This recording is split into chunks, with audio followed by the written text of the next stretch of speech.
out. The love on YouTube has been awesome.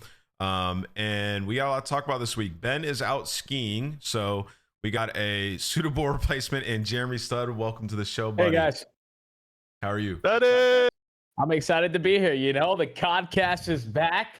We've been talking some good stuff. Ray's obviously the GOAT of Call of Duty in my mind, so I'm excited to be here. It's Yeah. a good show. For those who don't know, me and Jay all teamed together. We did. And these two fuckers ended my career, so now it's known, okay?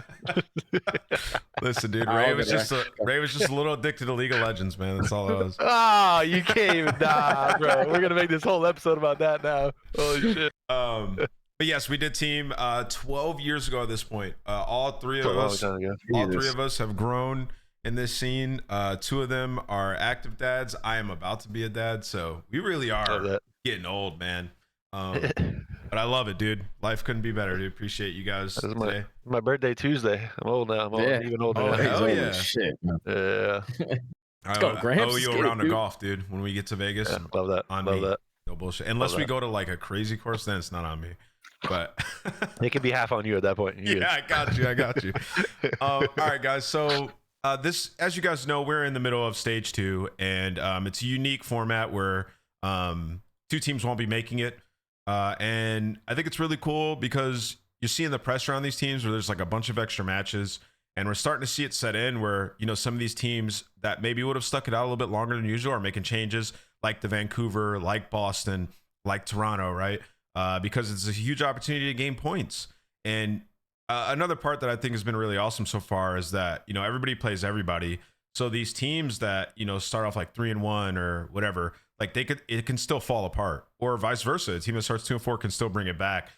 So, you know, we spent a lot of time talking about formats last couple episodes, so I don't want to go too long into it. But I just want to check in with you guys, and we'll start with you, Jay. How you're liking this format so far? Because I've been enjoying it.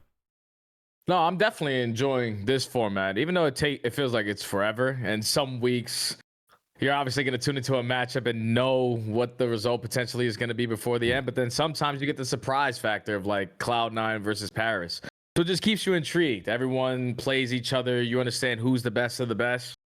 And like you said, you get a chance to make up all these points. So all these team making roster changes now, knowing the fact that we have 11 matches, this is the best opportunity to do so. Yeah. By taking that risk to try to make a change, and some teams it's working out for it, some teams it's not. But I definitely do like this, where the pressure is at really high, because you don't obviously want to be not going to the event, because Birmingham's going to be awesome, but you also don't want to be in that play-in bracket side. You want to get a top 6. So I think a lot of pressure is good for players, and just getting a lot more play time is great for players. So I like this one. 100%. Ray, what about you? Yeah, I think you don't get the fluky stages anymore, right? With this, with the mentality of you're playing everyone. I think there's one thing that I would like for the broadcast and just them to overlight what we talked about a bit ago about the strength of schedule and what matches you have left. Because I think that plays a big factor in looking at the standings and kind of setting up the story for certain teams that and on their pathway to making it in based on the matches they have left. But I think it's awesome. It is a bit long. There's always going to be matches that are kind of like, yeah, I don't know if I'm that interested in watching this. I don't know if there's a way for them to like in the future, if this is done again, for them to schedule matches in a way where you have a build up for certain teams that you feel like based on the year standings could like make the last few weeks like super interesting. Oh, I see what you're I think saying, we're still going to get some of that, but like I definitely think we're going to get like I don't want to say half the matches, but there's going to be a good amount of matches later on in the stage. They're going to be like these aren't not really meaning anything beyond maybe like a small 4 to 5 seed or a team that's already out that we know is already out against a team that we know is already in. Well, like it'd be cool if there was a to set those up. Yeah, I 100% agree with that. There's definitely probably a way to, you know, forecast it as best you can based on like their performance in prior stages. But I will say for this stage, Ray, it might not play out exactly how you're saying, because a lot of teams are sitting around like 500. So it could really come down to, it could come down to the last week, right? Like seeing how Gentlemate's lost 2 this week and like Koi turned it around. So it is setting up in a really good fashion, I think, right now. I think one more thing about this that we need to put to light is the length of it and the amount of matches you have is gonna, like you said at the start, like certain teams won't be as scared to make changes early on the stage because they know they have a lot of time. Like I'm not saying you're gonna throw matches away, but you know you have more than like, I don't know, a week or two in regular stages to get your stuff together. Now you can make a change and build up to it to like around your schedule. If you have like some matches that you feel like you need to win in like 2 weeks, Yeah. like you can make a change earlier than you would have otherwise because you know you can build up to that point with a change at that point. So I think it's interesting to see some of these teams. I mean, I think this is the most changes we've seen early. I mean, quote unquote early. We're still like 2 weeks in, but it's the most changes we've seen from certain teams early in a stage than we have before, I think. For sure. And like, yeah, the other part about it is like when we get to champs, it'll truly be like the 8 best teams in the year, right? Because it's like there's just so much more matches being played that if you're like a good team, you can get separation. You know what I mean? Which I think is great. Especially if we had multiple stages like this. And then we're going to sprinkle in the minor tournaments. Do you get points for minor tournaments, by the way? You do, right? Yeah, you do. Yeah, you do. Yeah. So only top 4 or top 5, top 6. Mm-hmm. yeah. I think it's like- So it'll be awesome this year. If you don't make champs, you were just truly horrible all year. But let's jump into the main chunk of the show. And we're actually going to kick things off here with Faze Vegas. They're currently 2-4. They've yet to play LA, Texas, or Gentlemates. We're going to go through some Faze VOD, and we're going to talk about all things Faze. Just kind of kick things off from an overview. Ray, what are your thoughts on this in the midst of a collapse out of Faze? I don't quite see it as a collapse. I think they still haven't figured themselves out. I think that's like the best way I would put it. Like they have all the players that you need to succeed. Like, I mean, it's easy for me to say compare. Like they have 04 and Abuza from that I had on my teams last year, and then you couple them with and then you couple them with Simp and Draza. It's like to me, it's like this roster is set up for success. You just got to find a way to make it work all together. I think where we find our success last year, I think where it looks like they differ a little bit in terms of play styles. Like I mean, FaZe has always been very structured. Crowder has done always a good job about keeping these guys consistent in how they play things. And the players they had before maybe molded to that a little bit better than now. And we've seen a lot of good out of them. It's not like it's only been bad. So to me, it's just a matter. I think they just need to find their kind of like their recipe for success and find consistency in that. I think we've seen them have really good highs and we've seen some lows. Everyone talks about the individuality of like Draza and 04 and them not performing so well.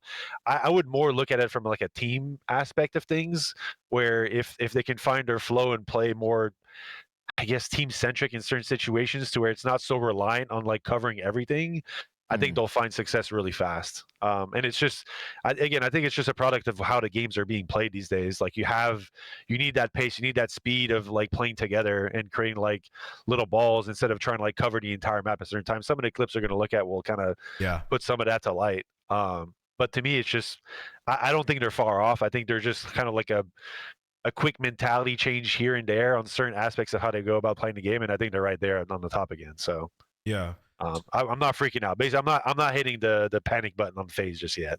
Fair enough, Jay. I mean, I think it's safe to say that it's the midst of a potential collapse. I know that that's a lot of projecting there, but the reason I phrase it like that is because they're currently 2-4. I believe they have a 3-0 loss to Miami, I think it was. And they got 3-1 by Boston. So 2 like not so good losses, or really 3. And they got 2 top 3 teams this week. So you talk to me how you're the pulse check on FaZe and kind of where you're at with this team going into Birmingham. I think FaZe, without question, is just like one of those teams you don't want to play against, because on any given day they can spawn in and just look like that team we all expect them to be. But then it's just some days where things just look stale. And I'm not going to give the excuse anymore with it being a new roster, because they've had time to gel with each other and become more consistent as a team. And I think right now it's just the hiccups, because the fact that they are, with the addition of 04 and Abuza, like they brought that fundamental aspect to their hardpoint game. So they're early off the rotations, doing the little things correctly. That's why in that series versus Boston, they dominated the map 1, because the game was just very easy. But then when you get to the search and destroy, this is where it gets scary, because you play Raid for only one time, but understanding the players on that team and how many reps they have in Search and Destroy, it should be able to gel quickly. And you went up against Boston on the map with a brand new roster, and you just look completely out of sync. There's certain situations where you would always expect Faze and man up advantages to close out these rounds. But even in those situations, it looks like communication really isn't in sync. Like they're not comfortable in certain situations. So they're starting to throw away search and destroys, which in the beginning of the season, I wasn't expecting that to ever be the case. I thought this was without question the best search and destroy team we should have had on paper. A lockdown bail them out of any team. situation. Yeah, like without question. But then when you build that off of going into now their overload, where they're on like 3 losses in a row, it seems like they get into situations where they just all stand still or just relying on one person. And when it comes down to that lead blocker, like they like to say, not finding that opening kill, and then now they're on the defense, they get real stagnant. Like if you watch the overtime in that Boston series, the fact that Boston, all they had to do was throw a shoulder in towards mid couches, keep Faze at the backside, and just then eventually all 4 hit front and just catch Faze off guard. That's usually not the Faze we're expecting. So it seems like they're just uncomfortable right now. I don't expect it to be a long run thing, but they definitely need to find more consistency between 04. Like 04 alongside Simp. We've been saying Simp all year is like with that question in MVP form, but now Simp has been lackluster so far in stage 2, and we see how Faze has been struggling with that. So I just think they need to be more consistent in the team, but more just like team oriented, because sometimes they look like they're all out of sync. So for me, and I brought this up on the post segment on the desk, and it's kind of like, we're going to go through the plays and I'll pull it up here. It's like a general sentiment from watching them play. When things are going well, they're getting into like end game setups and like playing flawless COD. And that's why on the black card, it was 250 to 70 and they're just blowing you out. But I feel like they try to play for that a little bit too much. And that's kind of what I said on broadcast. And, you know, when one thing breaks down, as you guys know, when you try to play like that, you get broken, things go south, right? And that's kind of like where I was at with this team. And we're going to start this clip here, Ray and Jay, if you guys want to pull up. I'll stream it in Discord for you guys. Hold up. Yeah, we got it. We got it. It's here. It's here. Oh, it's here? Okay. Try and fix the screen on the stream though. Oh, is it messed up? It's I keep having to adjust it for. You're good. Because if we're gonna talk about this, make sure the viewers are actually seeing it. Yeah, good call. Good call. I keep having to adjust it because the Google sheet on the team scouting reports are like off centered. But we should be good now. You might need more scenes to. Yeah, I need more scenes. Like, adjust it. All good. L production, guys. L production. Our producer Benji's not here. Yeah, producer's out skiing, so bear with us. And then this should be big enough, and then I'll full screen it, and then I'll what? Oh, sorry. You're good. Pretty close. Oh, nope. No, okay. You don't have to full screen it. Just make it. Yeah, don't full screen it. I'm full screening it, and I'm fixing it. Don't worry. It's good. Okay. All right, bro. All right, here we go. So I said this on stream, and you'll see it throughout their game. They try to get these like end game setups, and when it goes well, it's really good. But this is the first P3, and you see right here they got a Booza in time. They got Simp pushed all the way out P2. Draza's hard blocking, and 04 is low dirt right now. And this is awesome. If you can do it, it's great. You know, the problem is like if Simp were to lose this first gunfight, right? He's spawning all the way in the back, and the pressure could get here fast enough before 2 even gets here. Wait, why is it frozen? 1080. So you guys can see like how things could potentially break down, but I believe this one ends up working out well. Ray, we talked prior to the show starting about this a little bit. What are your thoughts on kind of phases of the way they play hardpoint sometimes? So this was like the good one. Like we have 2 clips to show, and they're both the same hill, and how they differed. It's okay one, but yeah. Well, it's the one where they accumulated more time and kind of had a good setup. I think the biggest thing for me, and this is kind of sharing my ideologies on how to play hardpoint in these recent games. And when I say recent, it's mostly last year and this year, just because of the pace in which you can play.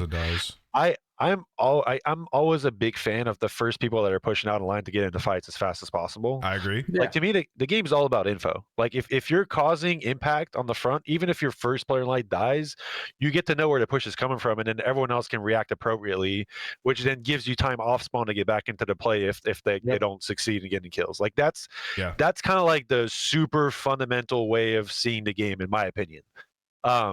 if you play setups like this where you let people kind of get by a bit, and the players that are in those kind of outer edges don't get the kills, then that's when things can get kind of like sketchy, because now not only did we not get the kills, but we didn't get the proper time to react because players got through our setup and are getting kills, to where now when we do die, we get back, we don't really have time to get back into play before the play like and the new play starts. So I think the second clip is more indicative of really like this one, at least this one, like we were setting pace forward. So like the players, granted, didn't really get into immediate gunfight up front, but we had some good cuts that were out on the map. So like this one has already automatically has a better chance to work. If you want to go to the second clip, I mean, I'll just share the comparison. I'm just going to back up your point here, though, in that I agree, because these are the things I rage about all the time. Because, like, Simp and 04 are pushed up here, which is awesome. If they were, like, fighting faster, the fact that this guy can get through and rip Abuza out of time, which Abuza shouldn't die here, but the fact that when he gets his kill, it's already fucked up. And you got to think about the chances here. Like, guys, how many times have we watched a Team P3 just have, like, 2-3 guys in the hill and just pick up 40 points? Bro, they could have been up 100-7. Like, so this is just a kind of a general thought on like Faze's hard point. And they do a similar thing here. This is the second P3 that we were talking about, and I'll kick it back to you, Ray, to pick up where you left off, but they try to do shit similar. So can you back it up to the to the rotation? Just back it up just a little bit more. Like to when they all force here's good right here. So we have a good row, right? Like this is totally fine. It's great. We're playing cuts, like we have him trapped basically come through the back. This is good. We know they're all in the back. Like at this point, we just make sure that they can't through the hill. We're gonna get 4. Like this is where team, like pause it right here. This is egregious, by the way. The mentality on how teams go about breaking this now is like they're always taking routes. So like to me, like FaZe is gonna try and wash routes. This is where again the mentality to me is like we got kills. I want to see fights. I want to see us dictating the fights. I don't want to see us playing passive, waiting for them to take the routes. I want to see like in my opinion, again, this is all hypothetical, but let's say 2 and 1 chowed out both let's say their idea is to not let them go through left and right. Let's say that's the mentality. I'm not saying this is the right way to go about things. I'm more so saying this is their mentality based on how they're playing it. I would rather see them push out those cuts and be aggressive and play for the spawners rather than play passively and wait for them to get through the back. Because like at this point, no, you don't want that. You don't want to flip them out behind you. You're saying you don't want them to flip? So you don't want them to, like, once you get a clean 4 dead here, there's no reason why you're pushing out back Solar. No, you don't push out Solar, but you can you can go watch mid cut. Let me stop you right here. Time. This is where we're going to 100% disagree on this, because I really don't give a shit where they're spawning here. I just want to make sure I'm getting time. I don't care.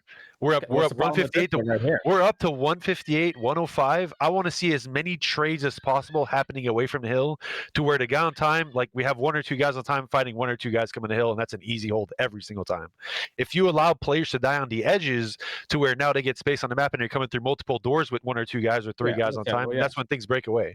That's to me, that's the mentality is what I'm trying to avoid. I like this is what I would instruct my team if I was coaching, is I would 100% ask I don't care. Like again, we've seen, like if you get kills, let's say hypothetically, right? Let's say one is Abuza. Let's say Abuza was closer to Zig here, and he was pushing the back, getting kills on the back. Even if you get kills on the back, pushing the back, you can still immediately wrap back and someone can block. Bro, keep spawning it back. He's ironing dirt way too long, by the way. Getting killed. No, well, this is fine. No, it's not fine. There's no issue. Everything is cut. Everything is watched. But you can watch 2 things, bro. You can go back and forth. But in my mind, everything is not cut. Mid cut is open. And second, mid cut is open. Turns around and pick it. Yeah, it's one, it's late, the timing's off, and second of all, in my mind here, I'm just like, I got 2 options here. Either Draza goes down and glances this and tries to kill this guy, or he just gets in the time, bro. I think we're taking way too much risk if we're FaZe, and we took on both P3s, we're taking way too much risk. You would think he would have learned from the first one, playing like so aggressive and losing it. And it's just like, I don't know. I feel like I don't see Optic doing this. I don't see Gentlemates doing shit like this. Then back it up to the start of this play. Then what would Gentlemates do in the situation? Like back it up to where before 5 even takes her out here when they're all off spawn. I mean, I feel like it's 2 options. Either if 2's Neptune, like this guy's going in hill and helping, or he's going to pick up P2.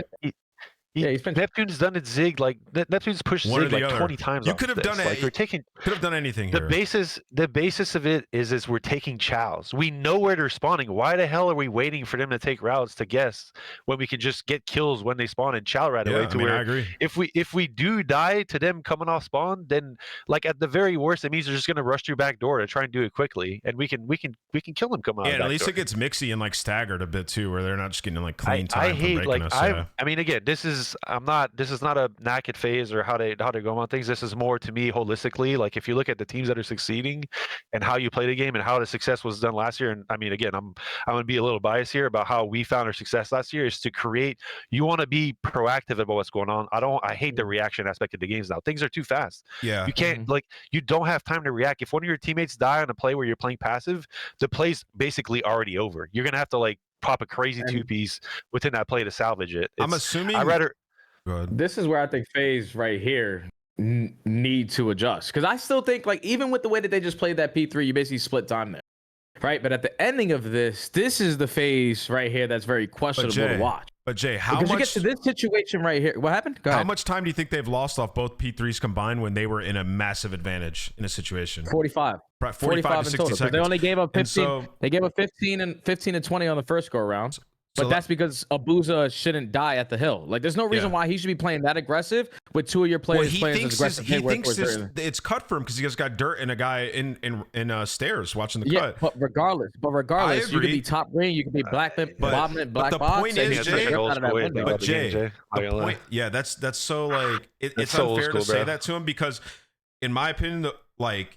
He thinks he has help, one, and two, that just shouldn't be a thing. Like, we have full rotation. My teammates are pushed out, and I'm dying front. It's like, that's just like a strategic issue on the side of Faze. The way that they contest P3 is by jumping in the window. I understand that. Right? So if you give them the free kill from the middle of the map, it forces your players who are dirt and mid connectors to obviously set up the There's so much nuance to COD. Uzi doesn't die, those guys aren't as impactful. He could have gotten wallbang hit by a nade. Like, bro, there's so much nuance to COD where he thinks he has help. We can just eliminate that entirely if they change the way they played. And the reason we're talking about this, 100%. chat, is because we're talking about a playstyle from Faze that we think is problematic. And when we say they play slow, this is like kind of what we mean by that. It's not like the players aren't moving quick. It's that they get into these situations where everybody doesn't have help. And this is another one where it's on rotation. And Jay, you can take this over, but I feel like they play this slow. There's no hill pressure. No, this is just the Faze right here that doesn't make sense to me because obviously you basically blender the P3. You were expecting that to be a way better hold. But now you're thinking that we have to make up for it by instantly using this streak while Simp is all the way across the map blocking the spawn that you want to be in. You know what I'm saying? So like these gunfights are mixy, but still with Simp all the way across the map, Boston have the numbers that they want to continue to fight this even with the Hellstorm. So it's like Faze struggle on breaking whenever they're not the team in the hardpoint initially.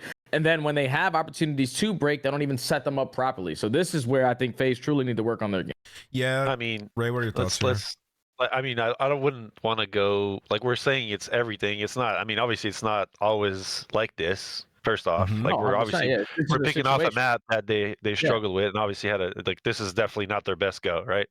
I think where I want us to keep the discussion is more so again in the mentalities and how some of these games are played, and it's not even just a knack of Faze. I think generally speaking, a lot of teams in the league, if you look at the teams that are finding success, which is always to me the kind of the trendsetters, I guess, like Optic, the General Mates, like the teams that are finding a lot of success on Hardpoint are playing with the pace and are being proactive about playing for information and reacting to the information they get before the play develops to where you already lost it. Like that to me is like indicative of a team that's going to find success consistently in a hard point as a mode. And I think it's just something that like it's Faze have done it sometimes. It's not like they're never doing it. Like they're obviously creating, like if you look at the Blackheart, I mean that was a piece of art. They literally beat him by 70. Like it's more finding a way. Is it like a mentality thing from different maps? Is it specific hills? Is it certain players? Like that's always to me what like the tough part about looking at this from the outside. We don't know, right? Like we're out here just assuming things and looking at things. But based on what we've seen, they clearly have some strong suit. But I think the problems seem to be just consistency based, where sometimes they're doing it perfectly fine and sometimes they're not. What's causing that? You said we don't know, and I think we know. I think they're not pressing their advantage enough at all. But that's the thing. It's like they do it sometimes. It's not like they never do it. I think that's the thing. Is like why? Okay, then from an outside perspective, while being on the inside, but hearing the comms and all the stuff they go through practice, how are we supposed to assess what's causing the inconsistencies. That's more so like there's no way for us to know. I mean, that's fair if there's some like overarching thing, but yeah, I from watching the outside looking at it, I just think they need to press their advantage a little bit more. I think this team could literally be dominant. Like they have the right pieces. Like I agree. They got the funding, they got the playmakers. They just need to be consistent, but I don't think this team is really defined by their hard point. Like I'm happy with them splitting. This team's supposed to be really good at search and destroy, and they don't have their S&D in their bag right now. I don't know. Why? Why? I mean, I agree with you that they will find strength in the other modes. Like I'm not saying they definitely agree that they should be a very good search team. Completely agree with that. You got to be good at but hard point. Say the players that aren't on this, like you look at the players in this team, bro, like these guys should be like winning at the very least 60-65% or yeah, they're 10-9 in hard point, bro. Like and they're 1-4 this entire stage. This entire stage they played Colossus and Blackheart. Yep. So they've been trying to work on those. So it's like you can look at that record and be like, all right, it is what it is. They're 500, but these guys are obviously trying to improve as the season goes on and not have auto vetoes. I mean, you're right, but I agree with you, Jay. If their S&D was as good as it was stage 1, it's just 10-9. Exactly. That's what I'm saying. That's the big difference for this team, in my opinion. Is because like if you're gonna beat a team 250-70 in the opening map, and what used to be a guaranteed lock for Faze, especially on the last couple of seasons, they would always choose Team B because they would dictate, all right, you can have whatever hard point you want. Even if we beat you on your hard point, great, because now we got our search and destroy to go up 2-0 in the series. But now that's not guaranteed for them. And that's where truly like this Faze team needs to improve is their search and destroy, because they shouldn't be like struggling the way that they are. Bro, their raid is abysmal, by the way, bro. They've only played it twice, but I don't understand how it's so bad. I mean, my twins dying inner. Can we agree to something? And this is not a Faze thing. This is more of an everyone thing. Like I think playing defaults on defense on raid is literally like the worst thing you can do. Oh, it's the worst shit. You have to take space. What are we gonna give up ring or give up B? Like we just gotta eliminate something. Believe it or not, I think Ravens are the best team on defense that I watch on this map because they're consistently always taking one side of the map away from you. Yeah, take something. Yeah, exactly. They're taking mid, they're taking ring, they're forcing you to be trapped on one side of the map. And that's the way you have to play raid here in 2026 compared to 2012. If you look at if you look at just for the chat, go ahead. For what you said, what Jay said to me makes sense. Like if you look at the mini map, like the map should be split like up and down, not left and right. Like you know what I'm saying? Like that's how a search round should look on raid if the defensive team is playing properly. As soon as you play like up front like this, to me, you're just like it's gonna be so hard. Like you're constantly going to give up bloods. You're never going to have numbers to retake. And not only that, you don't have the space and the ability to flank because the routes that you're taking from your side of the map are so like obvious and easy to cut. Yeah. And I want to ask you, Ray, even back in 2012-13, bro, we weren't playing defaults on raid. Like I was extreme conditioning with FMJ through mid, like banging through middle, and we were taking pillars. Like it's just how you play. We're constantly had to. I feel like if you watch an Optic raid, they play raid like really good. Like that's how you should be playing it. Getting quick bombs down, playing for blind. It's a blind counter map where it's like a tug of war for positioning, and Faze just don't have that in their bag yet on this map. I just think wait, do you guys think it's an issue for players who play a lot of like S&D chows? What do you mean? When it comes to like team oriented play? Because I know obviously you're understanding like certain timings, you're learning more about the game, but knowing that Draza and 04 have seen so many different situations, like in 2v2s and 3v3s, like does that hurt you sometimes? And I mean, if anything, it should help you. You just got to be like, to me, it's more about like how you're going about preparing and like talking through your strategies and then adding those things to help those things. Like are we saying like, are you trying to like say that these reps could be worse for them? Is that what you're saying? Because no. It's just like because you might be able to get away with something in like a 3v3 or a 2v2 situation, and like you might feel comfortable that it consistently works for you in that situation. But now versus a pro team, like say for instance, 04 finds all those timings on pinches, but now it's not working versus a pro team. He keeps getting caught. Sure. But like, I wouldn't say that. I mean, these guys scrim search enough to know like what the variables mean when you play 4-on-4 and against pro teams. Like I get what you're saying, and maybe in some very like small cases it could maybe affect mentalities and how you go about certain things, but I would say as a whole, no. I mean, to me, if I'm any person on the staff of a team, I'm encouraging that kind of stuff because it's giving grind. It's not just grind, but it's like building your brain to certain scenarios and situations you might see in a game, and it's going to help you understand. Like to me, this is crazy. What works and what doesn't. Yeah, like 04 shouldn't take this risk right here. I mean, it's like, I mean, I like it like for the kill, but it's like if Ofer could stay alive there. But it's like if we're omitting all of this, then you would imagine we have a little bit of mid control while we do that, right? But which I just feel like Faze try to do a lot of things. Faze try to do a lot of things right now in their search and destroy without any information. So like they think beer is clear on out, but then if someone's camping a corner there, it breaks them down. Dude, he was if abusing gets through them there, here. then it works out to the ideal situation, like of how they wanted to play it. Oh, I forgot about this. Jaza got cooked. Yeah, fried. Yeah, I mean, I really don't know exactly what's going wrong in their S&D. I just have to go map by map and kind of on the tape, and like the raid we just kind of broke down. But like in general, their search has had a big drop off. Do you think any of it could be due to the aim assist and snipers being gone? Because Abuza hasn't had nearly the same impact in S&D throughout this stage. Ray, let's start with you.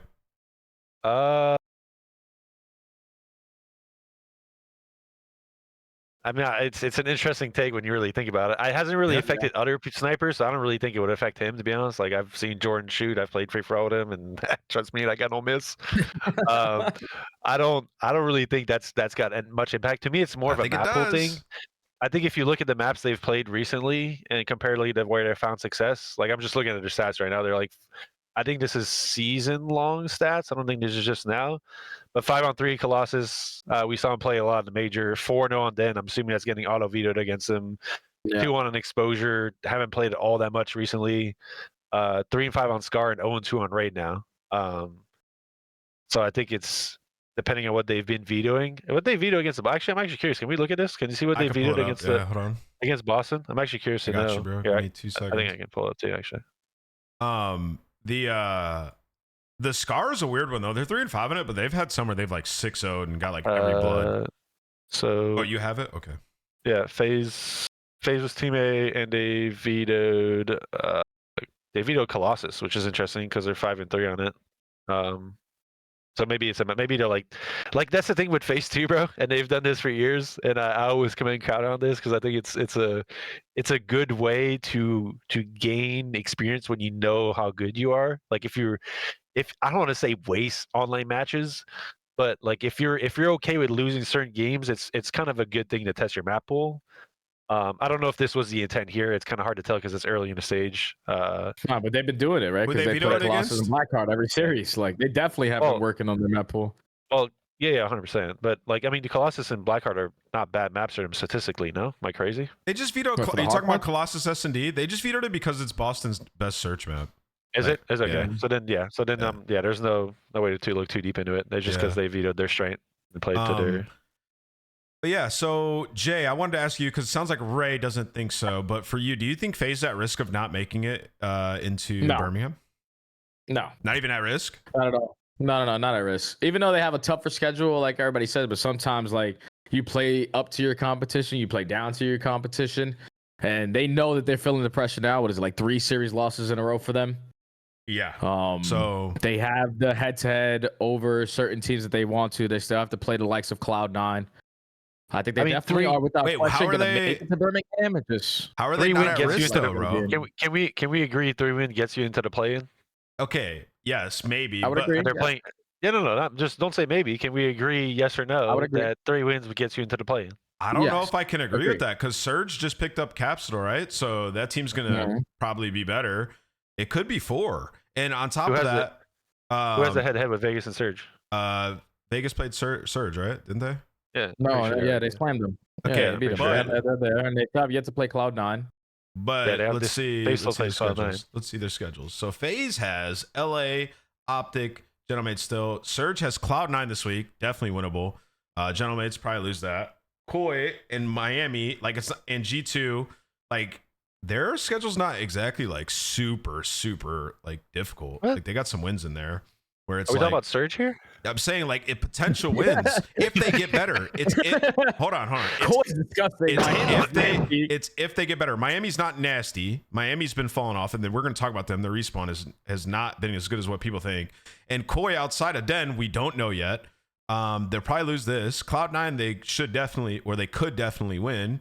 And then you know what I mean? Like I'm just saying, if Surge were to get better, it's not like it's going to be impossible for them to catch some dubs here. And this week, FaZe do have 2 really hard matches, Thieves and Optics. Okay, well, if you're going to use that kind of, if you're going to use that storyline in terms of getting better, I mean, you say something about FaZe. Like, obviously, FaZe has been a lot weaker than we expect them to be, and they expect themselves to be. Sure, but Surge made a roster change, so it's a bit easier to say that they could potentially have a bump and get some upsets.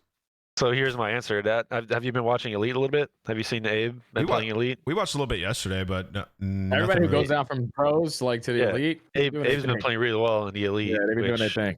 Which is, I don't know if that says anything about anything, but you can take that with a grain of salt in terms of a player that was struggling at a pro level on a team that was struggling altogether is now in an environment that's maybe better for him, and now he's succeeding. So I don't know. I'm just saying, there's pressure on FaZe. Y'all trying to act like there's no pressure. They're 2-4, and they have Thieves and Optic this week. They could be 2-6 on Monday, and that would be a and they problem. Have 3 more matches. That would be a problem. That would be apt. I mean, let's just even Carolina, Cloud9, and who's their last matchup? Who? For FaZe, Carolina, Cloud9, and they go Carolina, they go Gentlemates, and they go Cloud9. Okay, so the Gentlemates one is obviously the most important, but the other 2 got to be locks if you go 0-2 this week. Who knows how good Cloud9 will be on March 21st? Listen, Okus might be slamming. I'm just presenting the hypothetical. Yeah, no, I mean it's a good thought, of course. Anything I was can disagreeing with you. I just think it's like to me it's a little asinine to think that FaZe. I mean, if FaZe doesn't even get into the play and don't go to the major at all, that would be insane. I mean, people were saying people are saying like Optic's definitely going to make it. And that'll be Vancouver or Cloud9 taking their spot. Just keep that in mind. It's one of those 2 teams taking that team spot. Don't call me crazy. Remember, Optic had that stage where they got cooked. I'm calling you crazy. 0-18. Yeah, I'm calling you fucking crazy, brother. I'm not saying it's gonna happen. I just think there's a chance of it, and you guys think it's like 1%. I think it's closer to like 15. But anyways, we've seen come on here and win a match this week, like their first match, like then it's over with. Okay, but if FaZe go 0-2 here, they're mentally compromised, and then you're looking left and right. Thieves. Optic is a different beast, but they can beat Thieves. They would be. Did you not see Simp stand up and look left and right like, what the fuck are y'all doing? He definitely wasn't pleased. Yeah, he definitely wasn't pleased. For sure, like losing isn't good. Like for sure, they're gonna get blitzed by Optic. Like they're gonna get cooked. Okay. This game is winnable versus Thieves, but like even that, I don't know. I'm excited for a BZ versus Simp. Optic, they slammed them. No, they're getting blitzed. We'll see. All right, we got to move to the next topic. We spent like 30 minutes talking about that. That's okay. So that is okay. It was a big topic. Gentlemates are coming off of back-to-back losses to C9 and Koi. What's going on with the Gentlemates? JeremyStud, talk to me now. What do you think about Gentlemates and what's going on? Oh, well, the Gentlemates, the C9 series was, obviously I casted it. That was very worrisome because you almost lost both hard points in the series with a very young team. Like, that's where it was truly scary. Like, you catch me off guard like that, you lose the map, number 1, you bounce back in the Search and Destroy, you dominate in the Den. But then you get to the game 5, and it's just like, I don't know what happened to Ghosty in Search and Destroy, like, so far for this team. But I feel like it's a mixture of, like, their S&D not being in sync, and then also Sib just ego challenging with the sniper. I don't know if he has, like, a crutch with the sniper, and he just feels like, even without the auto-aim, I consistently have to use it. But this loss was unacceptable. The one versus Koi is like you played them on Den every single map. I don't understand if like they try to test map pool, which they obviously are. If you're the best team in the game, you're going to be testing map pool. Well, Jay, they were the best Den team. They were 6-0 on Den Hardpoint. Yeah. So it was the first loss. Go ahead. But when's the last time they played Den Hardpoint? Probably been a while. But I mean, you're 6-0. Yeah, you know what I'm saying? Like, but that's the thing. Like, you could be 6-0 on a map, but if you're consistently not playing it in matches and you're only practicing it in scrims, like it could throw you off a little bit. I agree. I don't think it's about you at that point. I think it's more about other teams catching up. Yep, I think it's and that's exactly what I was gonna say about that Koi match. I think it's just like Koi are right now right in the honeymoon stage ever since the addition of Kips. Like their system looks great, and they just caught Paris off guard. Does it? We'll get to that. But so you're done. Yeah, I mean, I agree with what you just said, Jay. I think them letting Den through in that Koi series is crazy. This series, I mean, what a whirlwind. You come into this one, I think the exposure was their best search, Jay, right? I'm pretty sure for gentlemen. Yeah, so they lost their best S&D. To the point about Ghosty, remember in the morning after the match, me and you actually watched a little bit in your cord. It feels like they're trying to play around Sib a little bit, at least Ghosty is in the middle of the round, and it's like he's in these positions early where he's just not anywhere where he can like get a kill or like impact the round really. It's like a waiting game, it feels like, for Sib sometimes. And yeah, it's kind of how it played out. Like S&Ds, like the Hyde was closing the distance. There were so many gaps. Like on the Scar in the game 5, it was like they would pull them out over towards A, and then every single time Hyde decided to run out of deli to blue, it was wide open, and he just made a huge impact play. So yeah, I do think their search needs some work, and their overload. Ray, what are your thoughts on Gentlemates and their search performance and then overall? I mean, for search specifically, it's probably the only thing that I would want to point out. Like, I think it really looked like Cloud9 just was playing with like absolutely nothing to lose, like at all. Which in every case possible, that is a fact. They should be doing that every single match they're playing. These guys have nothing really, like, I don't want to say nothing to prove, but like there's nothing going on there that's gonna, like, if they lose, they're kind of expected in that sense. They're a team that shouldn't have high expectations. So then why not play to kind of create yourself chances to catch teams like they did with Gentlemates? I mean, to me, it's again, it's more of a, I don't want to call it like a.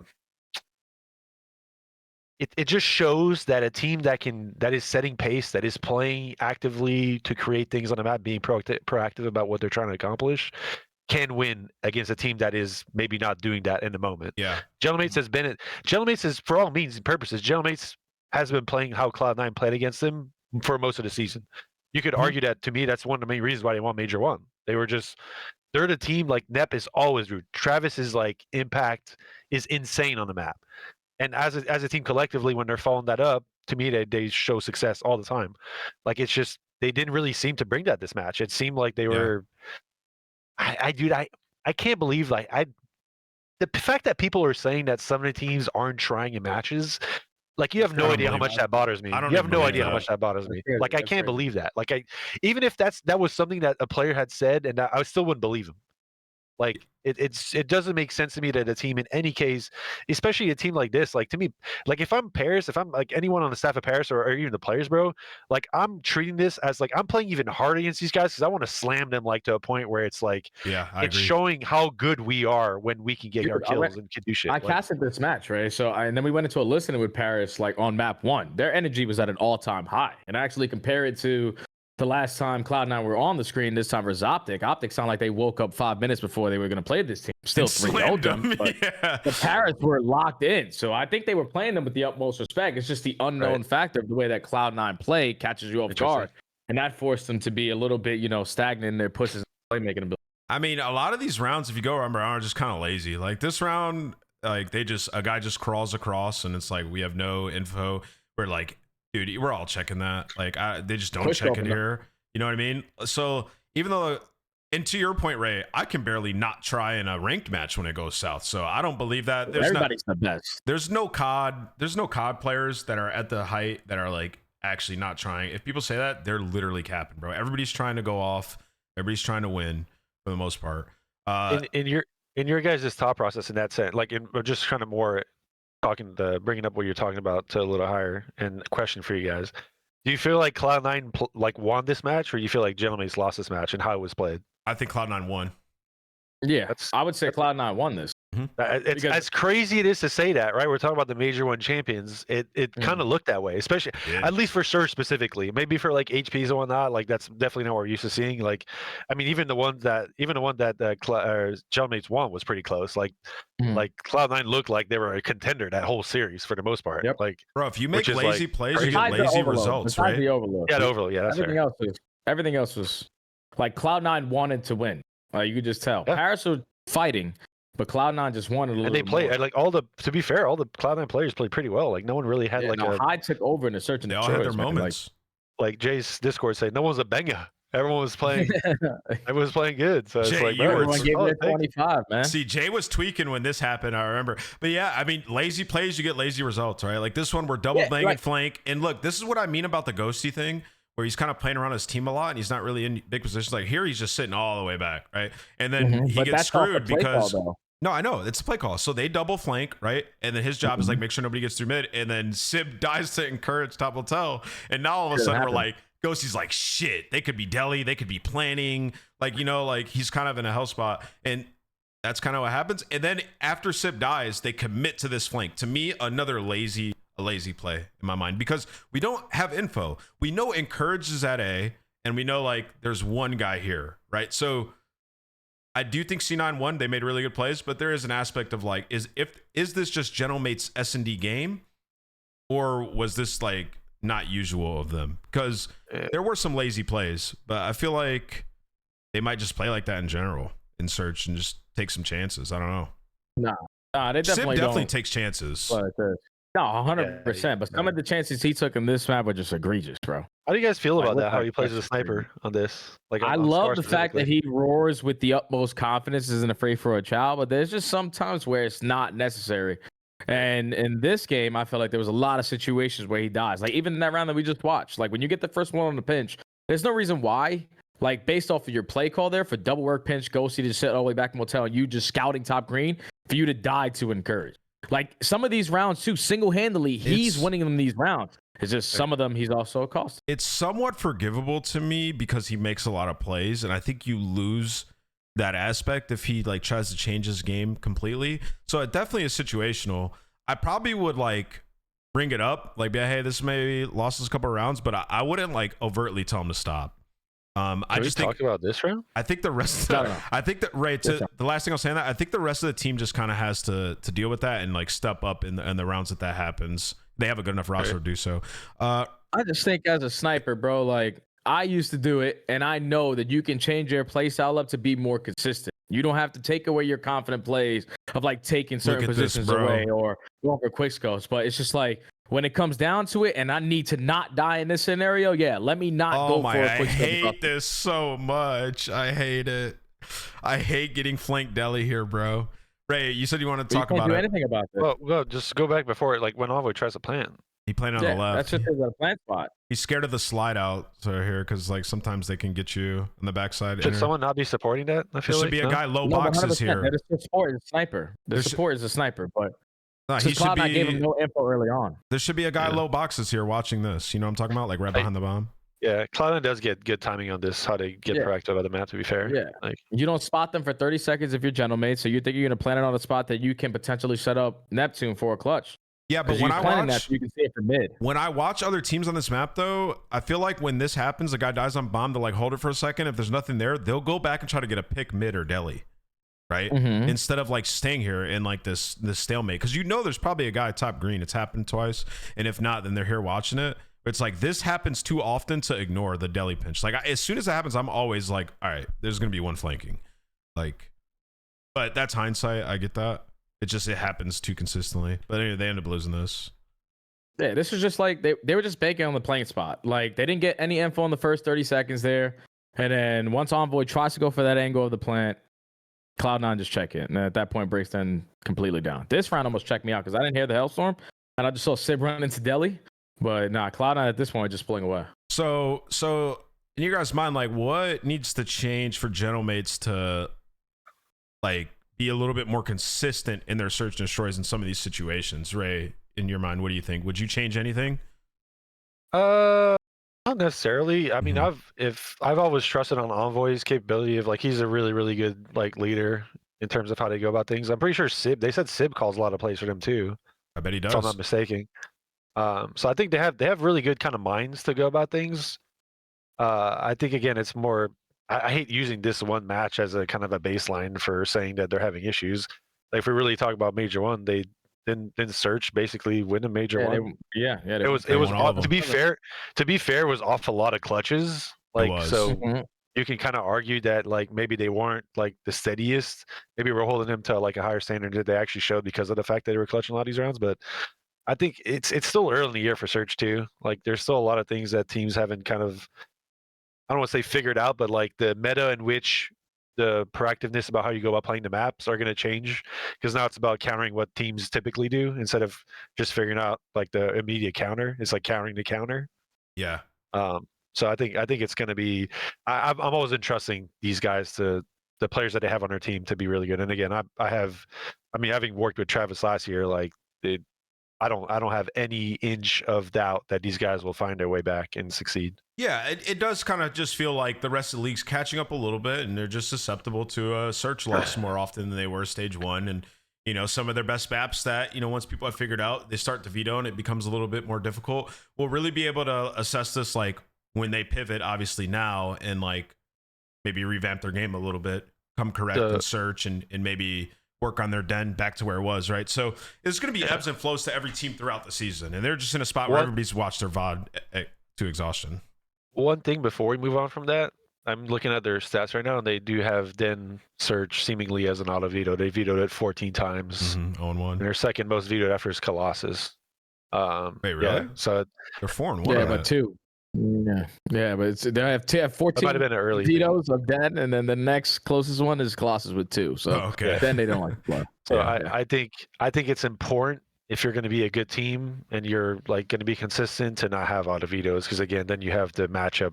You're exposing yourself to a matchup probability to another team that could be strong in the maps. Like, yeah, I always hate the idea of veto. Let's say Den was also C9's worst search map.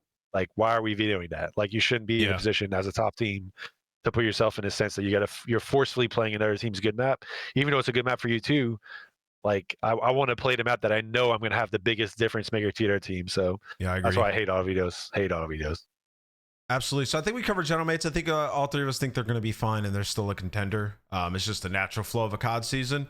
The next team we need to talk about is Boston. So Boston obviously had the big win up against FaZe in both series. Listen, man, this man Spart was hooping. We're going to talk about this. So I think that they figured out their AR duo. I think this is definitely the right tandem. They look good together, man. Spart is making plays. I knew Spart was solid from when he came into the league. Obviously won MVP, and I think it was, were we in Minnesota? Long time ago. Was it the Minnesota? But that was the Volks cheese though. That was the Volks. But we knew he was good at S&D, and we've seen a couple players come in, play well, go back to challengers, and then come back and be even better. And it looks like he's the next guy to do that. For Spart though, I just didn't know he had this like respawn gear that he can just pop off, because he was taking over, especially in this series. 40 and 23 on the map 1, 20 and 16 on the map 3, with a ton of like clutch, huge kills. Ultimately, it resulted in a loss versus Carolina. But Jay, let's start with you. What are your thoughts on Boston and this new AR duo and what you saw from them? Oh, well, without question, I had the ability to cast Spart's return into the CDL versus Carolina. And even though they fell short all the way into Game 5, he definitely showed a lot of promise, man. And I think like that's just a tip to how much challenger players are playing so far this season. There's so many eyes on them. They want to be performing at the highest to get their calls up. And with him like just having so much pressure with the Bush and needing to perform at the highest level, got second at the first LAN event. The guy came in ready to rock. And without question, he was the perfect answer to Nasty, because we've been saying it all season. Like, Nasty was the odd man out from that Vancouver team last year, because all of his other teammates are still getting top 3s. But finally, Nasty got some support, and Spart, without question, just because all the reps he has in challengers, came in ready to rock. He's the perfect answer to what they needed for this team, which is just consistency and slam, because you can't really find that with your SMGs. Like, you never know what Purge and what Snoopy you're going to get. But in the series versus FaZe, like, those guys just need to be around 1.0s, because the ARs are playing consistent. Spart didn't really have to have a big impact like the way he did versus Carolina, but that's because everybody gave their 25%. So the fact that they won the Search and Destroy, that was the biggest turning point for me, because after you watch map number 1, it looked like it was going to be a blender, but they went back, quickly made their adjustment, because in their first series, they played Raid and got steamrolled. The second series, they stopped pushing the bomb out towards back Laundry. So definitely the impact of Spart, not only in Search and Destroy, but the respawns. He's been the perfect fit for this team. The only thing that scares me with this team is just the consistency of the SMGs. They play great, they're going to be able to win. But if they don't, they're going to struggle. Well, he definitely just brings a level of consistency, right? Like you said. And then the search is good too. Ray, go ahead. It's kind of the same thing last year with this team, though, to be fair. Like, the subs were, like, Cammy and Wake were playing solid last year. I don't remember them being like anything crazy, but when Purge and Snoopy were having good series, they were doing well. And I think it's been talked about a good amount this year, but I do agree, like no matter how good your ARs are, if your subs aren't kind of setting the pace forward and doing the stuff that you need to do, you're not going to get the openings to really create your chances to win that much. Like, your subs are more or less your winning conditions in most cases. Like, your ARs will be the reinforcement to kind of what the subs create. But once, like, to create positioning and good situations on the map, you need your subs to, I don't want to say just get kills, but get kills in the positions that matter. Like, and I think we can all agree that's like Boston hasn't been, their subs haven't been performing to the best of their ability so far this year. And it's also like, to me, it's weird because it's like, it also seems to be on like the back end of like just poor decision making at times. Like they've played Colossus so many times, and I've seen so many plays of where they kind of get what they need and they go for more, or they're not like going somewhere together to guarantee kind of like the starting positions to It's create the Carolina problem. Same thing. What do you mean? Carolina got a big problem on Colossus, man. P4, I can't believe they're the worst team in the game. I think it's similar to in Carolina. a way. You can kind of compare it to that in a way, yeah, sure. But I mean, Carolina's getting kills. Yeah. Boston is not. That's the difference there. So I don't know. I don't know what the way forward here was for Boston specifically. They definitely have like I mean, I agree. Like the right AR duo seems to be set in pace. Like again, I'm not gonna go too much on Byron, but definitely a big fan of him. Obviously had him on our team last year. He's a player that I've tried to have on my team in previous years. When we had our team changes at the start of Modern 3 with the roster switches, if the roster decision I could have made would have been fast enough, then we would have got Byron on our team then. He would have never been on Thieves, but because we had to wait for reasons that I won't discuss, that's why he ended up on Thieves. But regardless, like super strong player. Spart, again, had success in the past. I don't like. Do we remember like did he struggle to get back down? Like what was the reason for him? Because he's been out of the league for a while, right? Well, Like, He was on, he was on Cloud9 at the end of last year. Yeah, he got picked back up Yeah, last year. right. He did get back up. And- Not bad. Yeah. Was it Sib, him, Cap, somebody else? Yeah. Yeah, you're right. Correct. So it's And he was solid. clearly, clearly a player that like has the strength and ability to play league level COD. It's more a matter of like, can you get in the right environment and play within the right team to find success? And I like if you guys are in Boston's staff shoes, what do you feel like? Do you feel like you've seen enough to make another change, No. or what's the thought No. process? I definitely haven't seen enough to stay consistent with this team without question. Like if you want to win, I'd think about like still making another change because he's brought the consistent factor in the slaying. You know what Nasty's going to bring, but you just need a consistent SMG in my mind to always be competing versus these top teams. So I think there's still one change away. It's just you I think? agree with you, Jay, but I think it's just a hell situation because who do you change, Purge or Snoopy? That's such a hard because decision, they're two different SMG players too. Like Purge is more of like the brains behind the operation. Bro. Snoopy is supposed to be the raw talent guy to bail you out of a lot of situations, and sometimes both of them are just in a blender in those roles. And I don't know. And it's also one of those things where it's like Spart could be going off because those guys are flying around getting smoked and he's trading everybody. You know what I mean? Like that definitely plays into it a little bit. I think you just look at this roster and you go, okay, we got our AR duo and we'll give these guys, you know, maybe a weekend or two more to see what they show us. But I think the search can get better rapidly. I actually believe in Purge, Nasty as search players, and I think Spart's consistently good at S&D. So if their search improves, they will be the same team of last year in my mind.